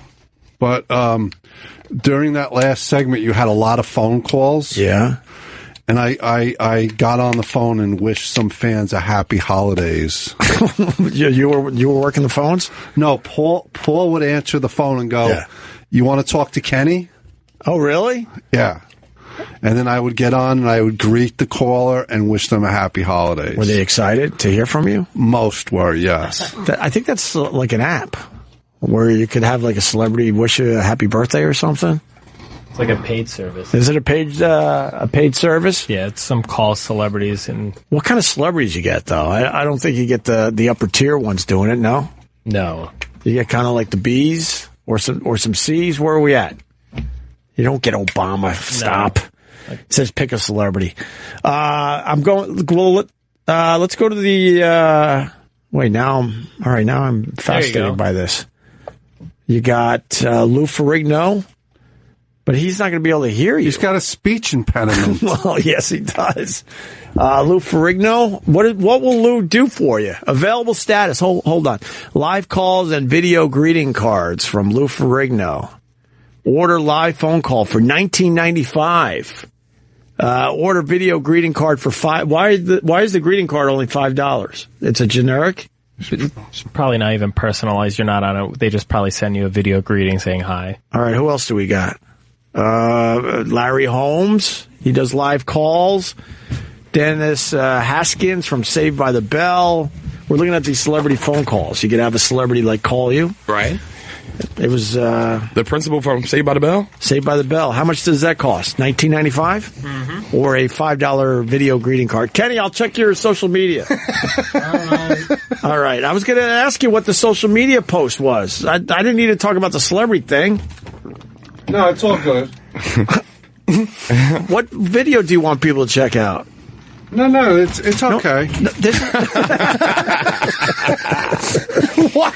You got me talking about something I don't give a fuck about. These guys were out smoking. Kenny comes in now, so carry on. No, you guys were smoking, so I brought Kenny in. Help me out a little bit. Just to say hello. And then all of a sudden we're talking about. You don't need help, GH. Then we're talking about celebrities that will call you. Who gives a fuck? But in there, Kenny's like, you got to check my social media page, but he won't tell me why. Look at that picture. All gender restrooms. Wait a minute. I haven't seen one of these yet. That's every club in Manhattan. Anyone could use this restroom regardless of gender identity or expression. That's the way to go, but that means no urinals, right? There's urinals in there. Urinals in there. Yeah. Really? Do the women feel weird if they got guys standing and peeing? Yeah, there's one of each. I don't know. How do they separate in the restaurants in New York? Well, not in the restaurants, in the clubs. In the clubs. Like nightclubs. Oh, that's been happening in the clubs. You can't, have men in womenmen's bathroom when the dude got the coke. Bro, the girls going in the men's bathroom. Whoever's got the 8-ball, that's the transgender bathroom. Exactly. Like busy as fuck in there. There's a mule in there. What is the half dress thing? That's a transformer. But is that a joke? No, that's the symbol for transgender. No. Wow, the half dress thing is weird, isn't it? I would think people would be insulted by that. What about the floating baby? I have a problem with the floating baby, too. But if you go to Clubsoda Kenny on Twitter, all gender restroom, anyone could use this restroom, like I said, regardless of gender identity or expression. So then you got the symbol for woman, man, and then the transgender has half a dress on. Yeah. Oh, that's weird. The transgender community is okay with that symbol? With the half dress, half pant? Because it looks like a boner popping out of a dress. It does look like a boner. Doesn't it? It does. I would think someone would have a problem with that. Yeah, the Transformers are going to get pissed. It's pretty funny. The Transformers, you call them? Transgender, I mean. That's right. Optimus Prime is going to get pissed. Optimus Prime is going to get pissed. Is that what we needed to check out, or is there something else on No, that's good enough. What else is it, Dennis? Will you just fucking give it up? Nothing. He's got some video on here. He obviously has something that he wants people to check out. What are we looking for? Do we keep going down? I'm visiting the City of Angels. Is that the post? I had lunch with Johnny Graham muffins. Keep going. Kenny doesn't make anything easy, excuse me. Nuts. Is it Amy going to be in the Barbie movie? Oh, yeah, that's right. That's old news. So what are we looking for? You're just looking. You're perusing. Are we getting close? We got pictures of you taking pictures of clouds while you're flying. Oh, gosh. We had an anniversary last week. We talked about it. 5 years, Patrice O'Neill. Yeah. Where are we looking? Oh, you stay in the United Club when you go on when you fly? Yes, I am a member of the Presidential Club. I stand right by the glass door and watch people that can't get in. I just stare at them. Well, that's the difference between Take my martini, just shake my head. Do something with your life. Look, fucking kids got all Twinkies on, I'm crying and shit. I'm just sitting there drinking a fucking sidecar. Sidecar. Remember the sidecar? Philadelphia sidecar. Yeah, I remember the sidecar. The Philly sidecar, right? The Philly sidecar. I had a nightmare that day. I laughed myself to sleep. Never heard that one before. So good. I would think somebody that down in Philly, I'm there all the time, would have told me about the Philly sidecar. I could show you one video on my Facebook page, Club Soda. Right. I think that's what you want us to do here. Let's see it. We don't have time to search out all your social media. What's on your Facebook page, Clubsoda Kenny on There's Facebook? one video about a chick. About a chick. Yeah, you'll like this. All right, and I want to show Sherrod a video, actually. So this is good. We're getting somewhere now. Down. Okay. Go down. Is that her? That's a good one, but I want to show you another one first. That looks pretty All good. right. You do know this is radio, right? They can go. Keep going. All right. Going. Oh, yeah, I like it. And this is live act. This is like you taping Watch this. Well, I mean, we're on the radio, though. I know, but it looks good, though. It's labeled, check out the posture. It's a hot girl walking. She does have a weird part. Why is she? Oh, Whoa, no. that's a crackhead. Wait, you filmed that? No. Who filmed it? I don't know. Why is she shaped like Oh, her? you're just reposting someone else's video? Yeah, but look at that. Christ, I thought it was something you did. Check out the posture. The posture is, how do you explain that? Scoliosis? Well, yeah, there you go. Bill Reed. What a weirdo. Well, if you follow us on Twitter, Opie Show on Twitter. On my Facebook, I take pictures of me driving equipment, giving people the middle finger. Yeah, we'll tweet out that. Her walk was kind of crackheadish, like she was Crackheads over-exaggerating. turn into jellyfish. They could move, you could put them in a little box like Ocean's 11, like the little Chinese guy. You could put a crackhead in your pocket, properly cracked up. Take it out when you're sad. Just tickle them. Just as a tease, look at this one. Whoa. Did you film this? No. This could be anyone's Facebook page. No, it's I'm going to be that wall. All right, nice split. She's doing a handstand and then a complete split against the wall. Yeah, we get it. She's very flexible. My very wife could do that after her third box of wine right there. Yeah. Wow. All right, very impressive, Kenny. She's not a safe space, this girl. When people go to your Twitter and they She's like a see this, ninja. they'll be grateful. Yeah, we'll tweet out the videos you can't see on the radio. This is a wonderful segment. I got to show Sherrod one video, though, and then we will move on. Oh, yes. I'm actually trying to do less videos on the new show. Why? Just because it's radio. They get pissed off and They can hear it. frustrated. But if you follow us, all the stuff we talk about is right there as we go along. So, Opie Show on Twitter. And Opie Radio is my personal one. All right, show Sherrod the kangaroo video. You really haven't seen this yet? Okay. Check this out. The kangaroo is choking the dog. Yes. Stunned. He punched him in the face. He's like, oh, shit, this motherfucker. Well, the kangaroo is squaring Then he off ran with the off. guy, and then he ran off. But he gave him a fucking shot. Oh, he plugged him. Yeah, the kangaroo got, it squared off with the guy after he let go of his dog that he had Shut in his legs off. a headlock. Look at that fucking... You think this is real? Yes, it's real. Why do you think it's real? Because the way he yelled at the dog after, the whole reaction from the guy tells me it's real. This thing is like ridiculously viral. Man punches kangaroo in the face to save his dog. Look at that kangaroo's like, what the fuck was that? It's creepy that a kangaroo will put your dog in a headlock. And choke the shit out of him. Bro, you can't live down there. Everything fucking kills you in Australia. They're trying to kill you. Everything. The plants kill you. The fucking spiders look like they're from a movie. Yeah. I don't go there. Have you been there? No, I don't want to go If you're there. Aborigine, the white people kill you. I don't go to Australia. I went to Outback once in Parsippany, New Jersey. That was enough? Got a blooming onion, went home. That was it. I have one more food thing. And then, that video was great, though. That was real. That was real. He punched the kangaroo in the face. You saw the kangaroo was like, fuck. Right. I met my match. Yeah. The kangaroo was like, oh, shit. All right, my bad. I was just fucking with the dog a little bit, sir. They hit back. I know this was your dog. That was your dog? I didn't know it was your dog. I was going to put it in my pocket. I wanted a pet dog. That was great. Look at that kangaroo diesel ass. You got to see the video of the kangaroo punching on someone's window and shit, like just in the like just banging on this dude's window. It's fucking terrifying. You got to respect kangaroos. It's like this releasing motherfuckers who can box. There it is, right there, right there. This one, the one in the window. Yeah. Let me see this. Look at this. How fucking scary. If you go home and this thing is like. It didn't understand, like, the window had, like, a reflection. Right. He thought it was look a at this. Imagine you come into your house and this is what you see.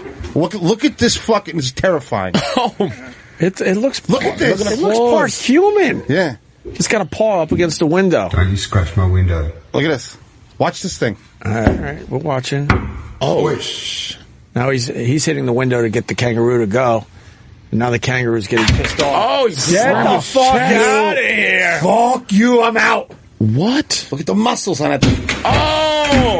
Oh, so kick it. He wants in. That's like it's all roided out. That's like a Jersey asshole waiting for you outside a bar. They can levitate on their tail. On their tail, yeah. And kick you with those giant fucking cartoon feet and kill you. Well, if they're still on their tail, I don't know if they're levitating, but... Well, I didn't go to school. School was hard for me. That's why I make sandwiches. One more thing about food. Whoa. Look at this thing. Whoa. That's scary, man. I didn't realize their paws would ever look like that. Did you? Dude, they can grab you and shit. They're creepy. Right. Look how strong he looks. Oh, this motherfucker is drunk. You got a drunk asshole trying to get in your house. You should have kangaroo fights. They fight each other. They kill each other. But I mean, like part of like UFC or something before the main card. Oh, I'm sure. Get a couple of those going. I'm sure a UFC guy will fuck a kangaroo up pretty good. Nelson McLeod on Twitter writes, "Fisherman. He's a fisherman from Boston, Carl." Huh? Yeah. Kangaroo street fight. Kangaroo street fight. Wild kangaroo street fight, Aussie style. This is in the street. Like 7 million views. This has to be good. We'll tweet it out. Opie Show on Twitter. Oh, come here, motherfucker. It's a long video. Let me do this for you, Carl. Yeah. This guy's a fisherman in Boston. Yeah. He says the balls of worms out of pull cod? out of cod would make most people never eat again. You've heard this. Yes, I've seen them. What kind of worms? Just bacteria, like parasitic parasites. Those type of worms. Yeah. I thought worms and are a type of worms. And they're alive, man. They're alive. Like I take them out of fish, and they're still alive. Where do you pull them out of? I pull them out with tweezers before I serve it. But how big is the ball of worms? Look at these things. Okay, no. No. So what if you don't pull the worms out of the fish before you cook it? Stop selling fish then, bro. Like, you gotta know your shit. But if you eat it... Why do you think those sushi guys dress like fucking weird samurais? Because you gotta know a lot of shit. Right. Listen to me. If you eat the fish with the worms in it, what does that do to you? What happens to you? Nothing, because they pass the temperature, you cook the worm to death. You're just eating a dead worm. So who's going to take the time to see if the fish sometimes doesn't they get stuck in your teeth. You're like, what was that? And it's a worm. Ah, you're right. What about sushi, though? It's not cooked at all. They pull them out. Dude, I had the worst sushi there once. You go. See, these little guys. Look at them.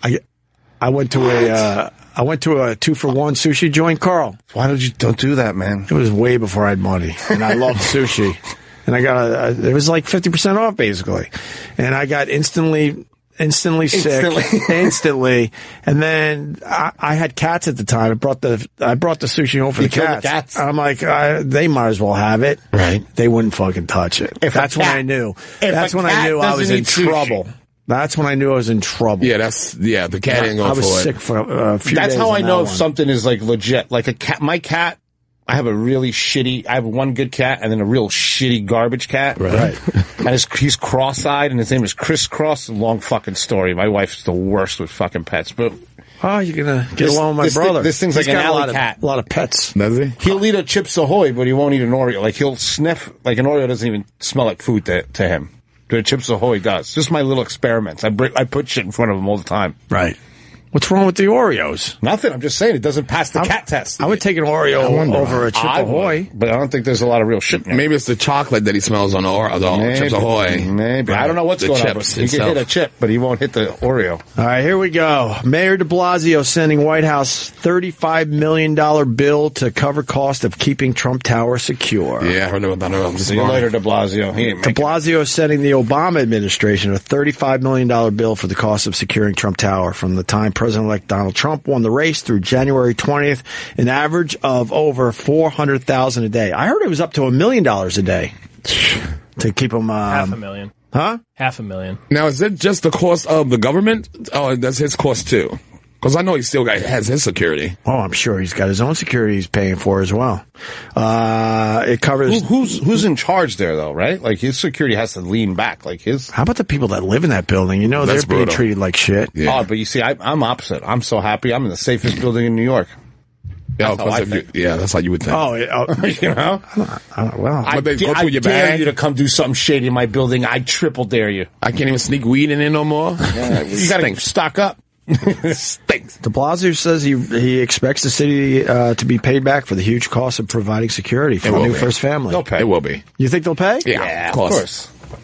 What, are you going to not pay police officers? The government? No, I mean, New York is already paying everybody, but then they want to be reimbursed for all the money they put out. I don't think that's a problem. I heard it was up to $1 million a day. I mean, they shut it down. I mean, they're saying $35 million right now. Well, but they said it's an average of 400, yeah. I saw one politician on TV saying he thinks that Trump should move his transition site somewhere else outside the city. Well, now it's too late. It's too late. And I love that he's turning it into a reality show. It's like a red carpet of who's who. They got a hallway seen in the lobby. Al Gore was there today. He was talking to the kids, trying to knock some sense into the whole global warming thing. Al Gore Trump's not a fan. Fuck. Yeah, he was born rich. Yeah, but he's like super rich with that global warming bullshit. Oh, that's making money? You think it's bullshit? Listen. Oh, shit. Here we go to Mad Cuban. Let me tell you, I don't know enough to talk about global warming. So I've seen a couple docs. I mean, I know the people. Okay, it's real. I know the people. Leonardo, I trust. Right. I know. Leonardo's also on a 300-foot yacht with butt-naked fucking Brazilians. And private jets going to fucking cans. He's burning more fucking dinosaurs in the air with that G5 than all of us put together. But it is a bit hypocritical. All I know is I know a lot of people that are making a lot of money off. Like, there's a saying in business, it's green makes green. Like, all this environment shit and stuff. Some of it's so fucking scammy. Like, I just don't, I can't. Oh, I don't think everything's shady. On the up and up with that as well. And there's opportunists. Someone explain this to me. All right, now we have all these regulations, right? We can't do this because of the environment and this and that. Who the fuck's patrolling China? They're nine times our size. Yeah. They're literally burning people in the fucking streets. Like, whoa. Yeah, they are still burning a lot of coal and shit over there. If you're ever in Beijing, they have days like you can't even see from the.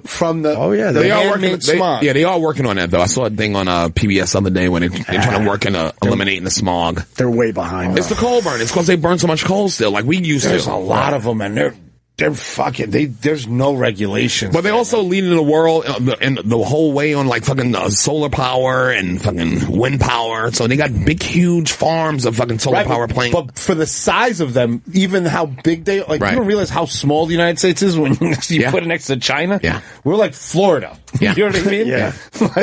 So it's imagine Florida's doing everything right, and then the whole rest of the country. So you're saying it's a waste of time because China's like. I'm just saying China's abusing it so badly. I'm saying we should have less regulations, but they should all be global. No, they are global. They are global. And China's also leading the way in this reusable solar power. Because the big problem with solar power is that you couldn't store it. So now they got this whole thing they built in China that they store in it's like 6 facilities. They store in the solar power on a whole bunch of batteries. So you can reuse it later on. China got so many people. They have to. They better because it's like necessity is the fucking. They got to slow the fuck down. Is what they got to do. Yeah, they got to buy condoms or something. Well, no, they got. We have more children. It's like they have more people, but we have more children each. Yeah. I mean, but we have more children each. Pull out. The motherfuckers can't even pull out of a driveway at this point. Didn't they make a law you could only have one or something for a while? Mm-hmm. Is that still the case? I think so. I think you get like tax breaks or something if you have one child. Is that why all the private schools in New York have Asian kids? And that's why they just all the extra ones? Maybe. I mean, when they have the girls, that's why the girls get treated so badly. Because if you have one and it's not a boy, you ship them off. Ship them off. 2-child policy now. 2-child. Oh, they went up to 2. Oh, splurge. Yeah, they're splurging all right. But like an octomom in China, they would string that bitch up. You believe in global warming, right? Yeah, I believe all that. All I know is my feet used to be a lot colder when I was growing up. Your feet? Yeah, that's how I know that things have changed. I used to have cold fucking toes. I'm not saying in things the winter. Changing. Now, I mean, maybe one day in the winter, I feel really cold. It could be your body too, Opie. Remember growing up, your toes were always fucking freezing, no matter what you wore. Yeah. I looked at all the data that I could understand. Yeah, and it looks like I'm going to be fine. Well, you're going to be fine. Yeah, but your kids and all that. You know what? They got their own fucking problems. You're right. Yeah. They'll have the technology to deal with it. Yes. Right now, looks like I'm going to buy a giant diesel truck. I don't care. I was laughing out loud. Last week they said like big cities will be underwater. New York will never be underwater. There's too much money coming into this fucking place. There's a lot coming in, but everything New Yorkers will stop the ocean. They'll figure that shit out. Like Amsterdam did. Like Amsterdam did with that northern fucking sea. They kept that whole northern sea back. It's the poor places they let just go to shit. And they're already doing reports on that showing these towns just completely going away because the water's rising. Yeah. But if those places had money, they wouldn't fucking be going away. They'd figure it out. So Manhattan's never going to be underwater. Yeah. I'm good, so I'm fine. We might be in a globe or a dome or some shit, though. Rock it. Go eat a restaurant. CNN apologizes for producer's joke about a Trump plane crash. I saw this video last week. I thought it was no big fucking deal, but now it's becoming a bigger deal. What happened? And they had a live mic, and they were waiting for Trump's plane, and one of the producers said, the producer said, if I do this, it means he's landed. She's off camera. You don't really see. And then she goes, that means his plane's crashed? No, I'm kidding. That's no big deal. Yeah, but it's still, shut your fucking mouth. But it was a live, somebody grabbed the feed. It wasn't. If somebody would have said that about Obama, they would have lost it. But they grabbed the feed. It wasn't even on CNN. You know what I mean? Somebody else grabbed it and then made it a thing. Okay. Everybody at CNN at that moment wanted Trump's plane to crash. I mean, come on. You can't say it. You saw when he won the election, people were like, they were disappointed. Didn't know what to say. It felt so good. Thought you knew and you didn't know. All these smarty pants that didn't grow. All your polls and your dumb, and you didn't know. Right. Dude, it was like, I'm watching, it didn't even make sense. Oh, you got the video. I thought they got rid of most of the copies. Here, listen to this. It's not that big of a deal. Good. Well, if I do this, it means he's landed. Okay. That means his plane's crashed. No kidding. I like that. Wow, see, the newscaster made a face. Yeah, she's like, what are you doing? Like, stupid ass, don't you know? Good? What are you doing? Yeah, what kind of joke is that? You think Trump needs a thicker skin? Tweeting about SNL, making fun of him? Why not? This is the most entertaining thing. I mean, he might as well, listen. He can't help let him himself. Be funny at least. I mean, what the fuck?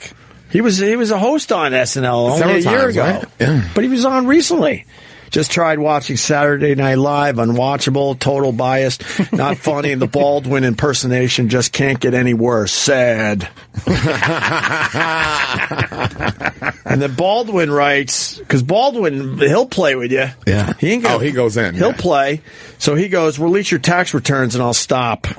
Ooh. He tweeted that 4 minutes after the show wrapped at 12:34 a.m. Everybody just has to chill out. Like, there's a cooking show like Top Chef. Yeah. Right? They it's hard. It's the scandal. They're trying to stop it, but they did an elimination challenge at a southern plantation. It was all the chefs, and they eliminated the black guy. Oh no, they did not. Yeah, they did. Did they eliminate him by cutting off his foot? And it's like NBC and shit. So you should see they just keep trying to tank whatever the fuck went down. But I follow one of the chefs because he's really talented. Tom Colicchio on Twitter. Oh yeah, and you could just see him just fighting it off. You know what I mean? Yeah, because he's an ultra liberal dude, and he's just trying to fight off because they're coming for him. Like, you eliminate the black chef at Southern Plantation. Oh God, that's just the plantation people was like, you should eliminate him before you brought that nigga on here. What the fuck? What the fuck? God. You just got to be careful out there. You know what I mean? It's crazy. Dumb people. Yeah. Audience accidentally applauds dancers on stage death? Mm-hmm. What? I heard about this. I haven't seen the video yet. What happened there, Paulie? He suffered a cardiac arrest and died on stage. And why did the crowd applaud? They thought it was part of the show? Yeah. Really? Let me see this. Is it quick? And we all agree that it's not. Oh, it's in fucking Narnia or whatever. This guy? Well, he looks like the one with a raised heart rate. He like he's about to go down right here? Yep, that's it.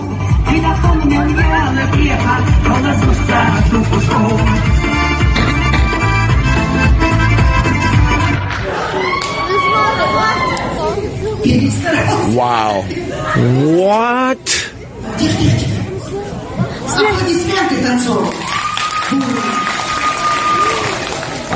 Speechless. Sorry about that. Oh, he's fucking dead. He's not moving. He died on stage. Wow. No, but it looks like he died instantly. Yeah, massive heart. He was dancing and then he goes down like a tree. You see him losing it right there. Right there. But he got the little step. And then right there, that's not a step. And then bam! Slammed his head. And he's pretty much dead before he hits the ground. Yeah. See you later, cuz. And it looks like is it to die dressed in that? Oh, that shit was in Chechnya. It looks like it could have easily been part of the show, too. A Mother's Day concert in Chechnya. A Mother's Day concert. Man. Ouch. We'll tweet that out. Opie Show on Twitter. His mother was in the front row, too, didn't you? Oh, look, Fidel's funeral glitch. Told you. Now it's everywhere. I saw it first from Carl, the mad Cuban. Yo, the Cubans in Miami were like, yo, the truck broke down. That made you very happy, huh? Oh, I wish you could come back to life so you could die again. Yeah. Now I'm hearing Sirius XM might buy Pandora. That's a story today. Oh, really? Kanye's out of the hospital, but not living with Kim. What's that about? He's got a chance now. What's that about? What do you mean, they're not together? But he's not staying in the house with her. I guess they're trying to get his meds right and stuff and think he just needs to be by himself for a little bit. Before he kills somebody? Maybe, he's a before tortured talent, man. He's really, I think he's probably one of the best rappers ever. You like Kanye? I love Kanye. He's great. He's a talented dude. He's unbelievable. He's all right. But look at Erock don't like it. No, Kanye got some hits. No, you got hit songs where he's barely saying anything and everyone else is doing the work.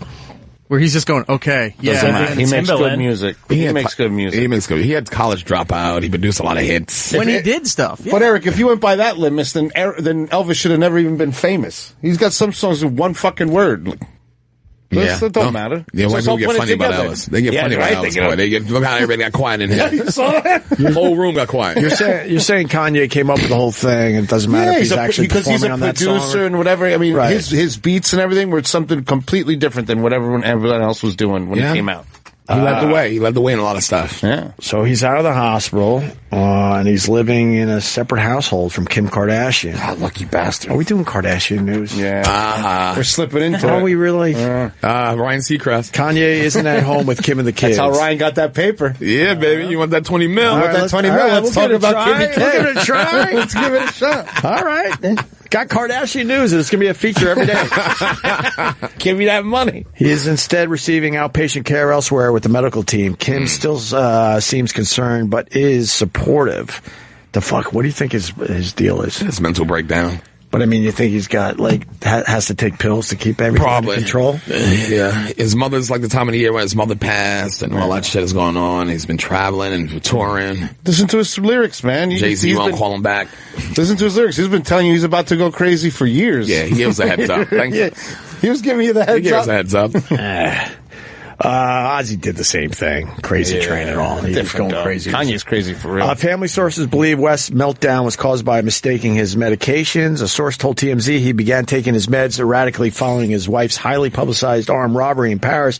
Doctors were able to stabilize him during his 8-day stay in the hospital. Meanwhile, keeping up with the Kardashians, executive producer Ryan Seacrest. Here we go. Fuck! Here it is. White on white crime right now. Haunting me.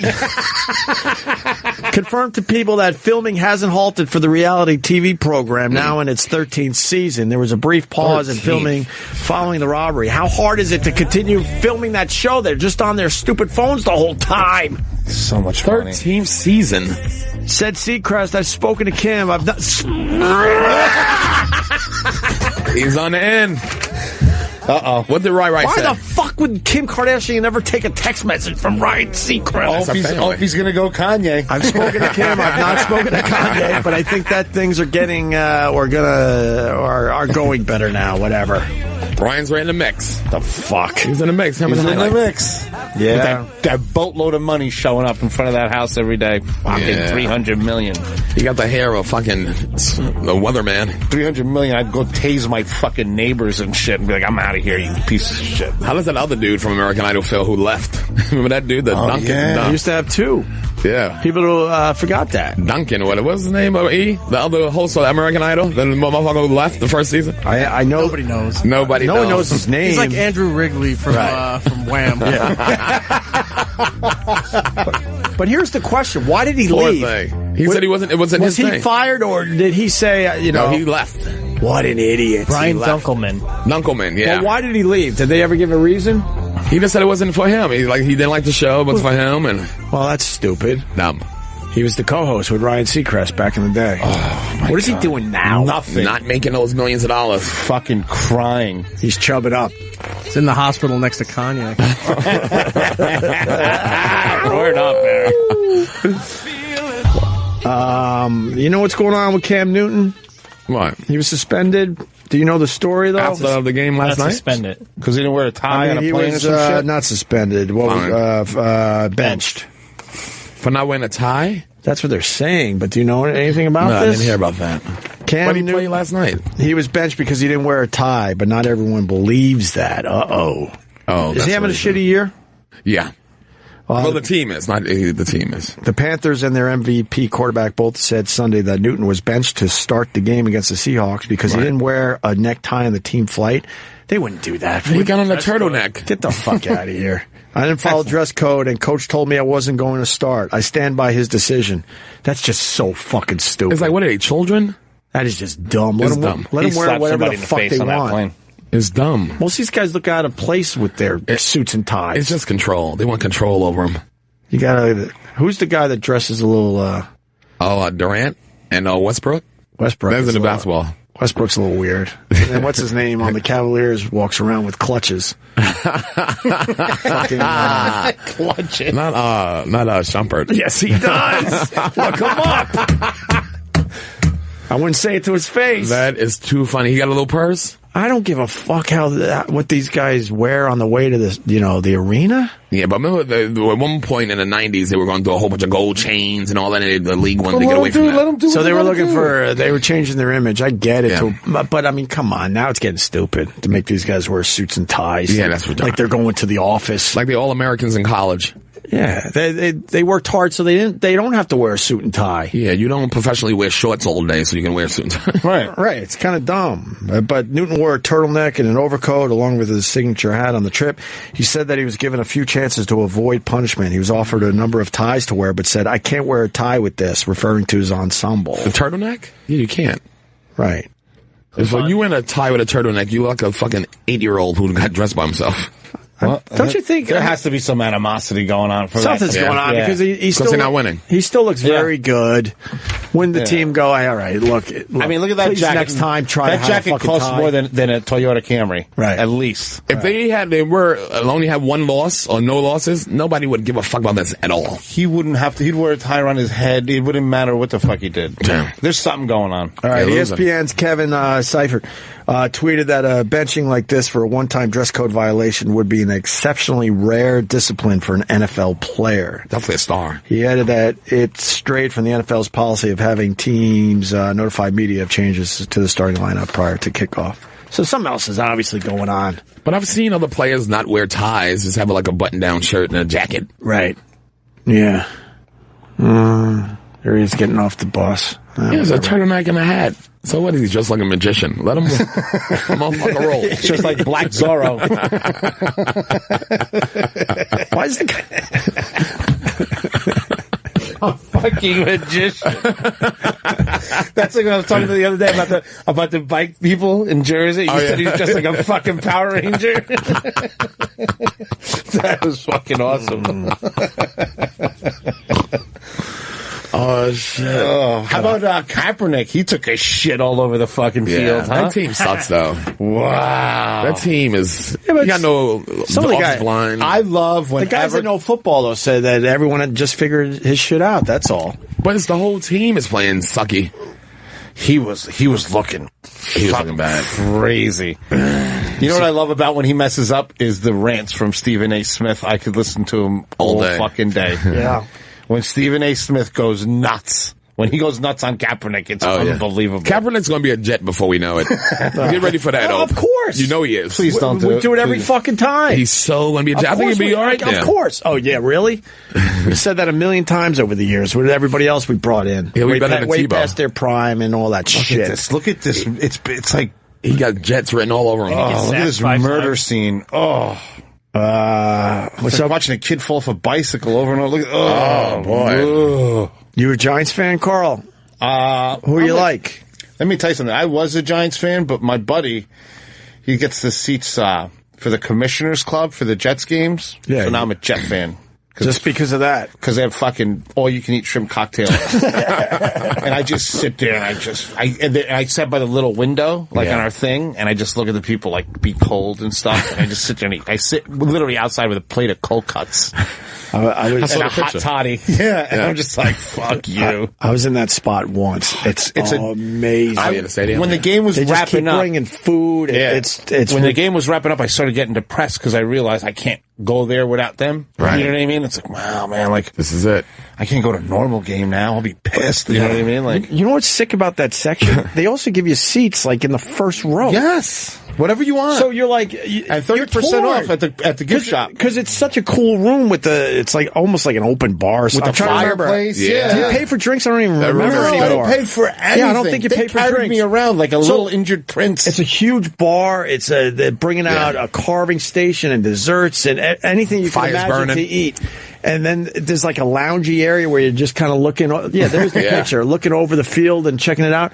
And then they hand you tickets we got tickets for you too. And then you go down to your seats and you're like, well, fuck this. Let's go back up to where the food and the drinks are. I sat by the fireplace. Yeah. That room is sick. Oh, come on. The room is sick. It's ridiculous. So I get the Jet one, so I'm a Jet fan. That's all it takes. Just from that. Come on. Shrimp cocktail. Shrimp cocktail. I'll cheer for anybody you want.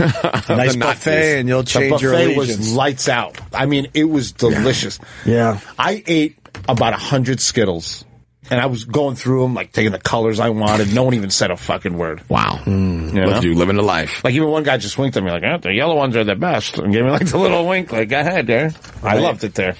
All right. Go Jets.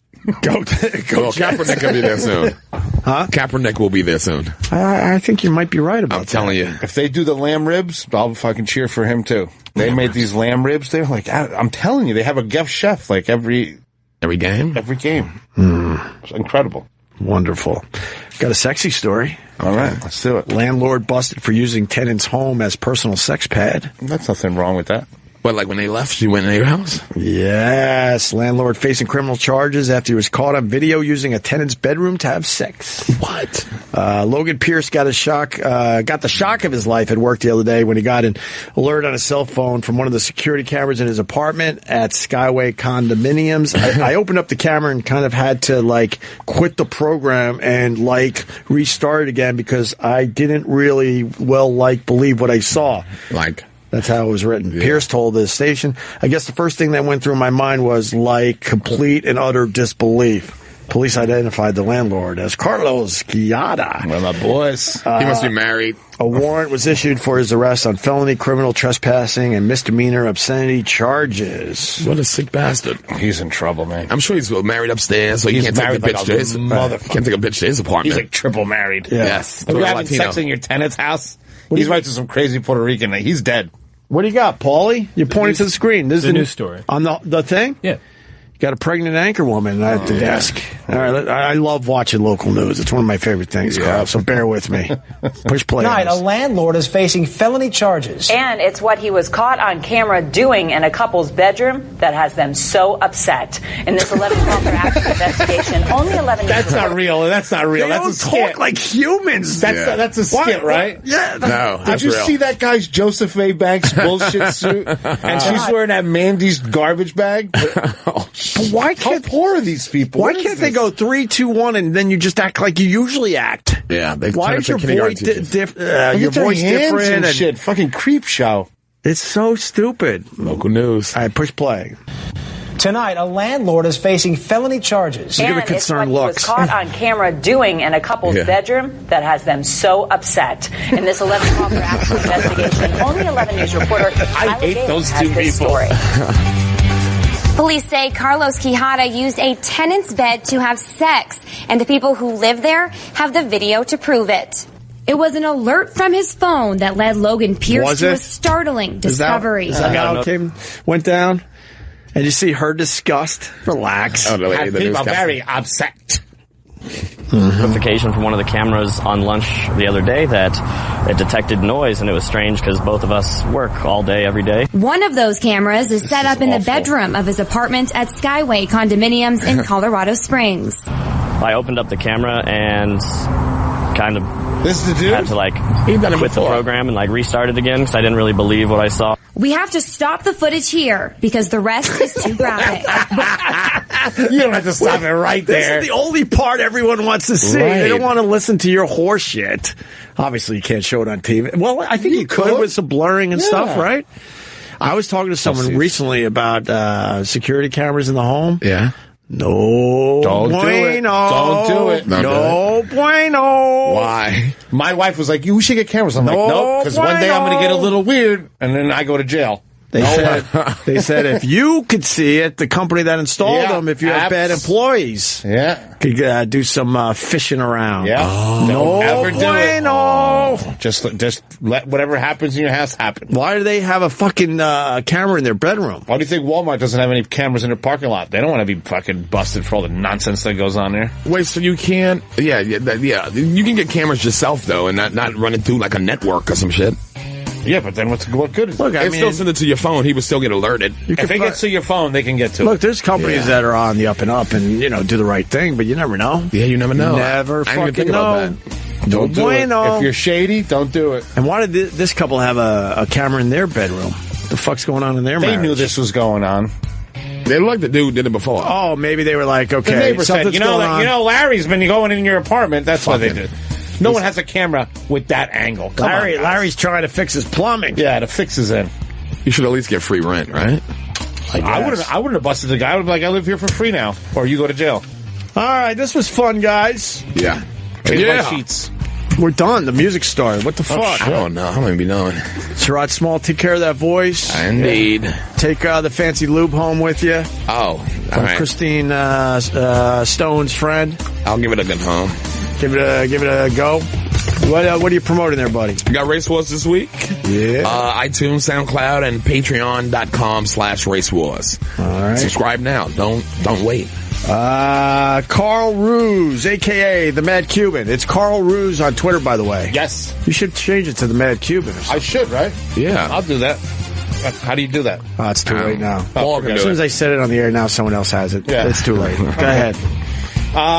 Marie's Italian Specialties in Chatham. Come and eat where I make Sherrod's favorite dish, the clams, linguine. Yes. We should name it Hopefully Sherrod. he'll come soon. I'm so coming. You sound like my girlfriend. I'm going to teach him how to marinate fried chicken and sour cream and make the best fried chicken in the world. Please?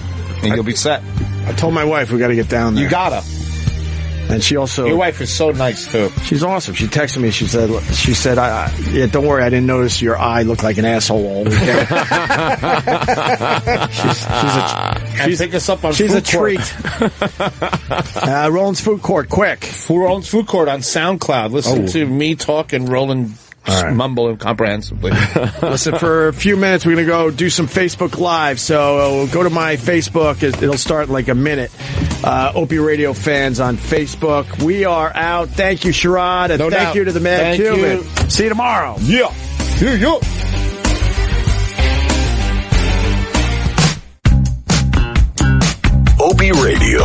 is now over for now.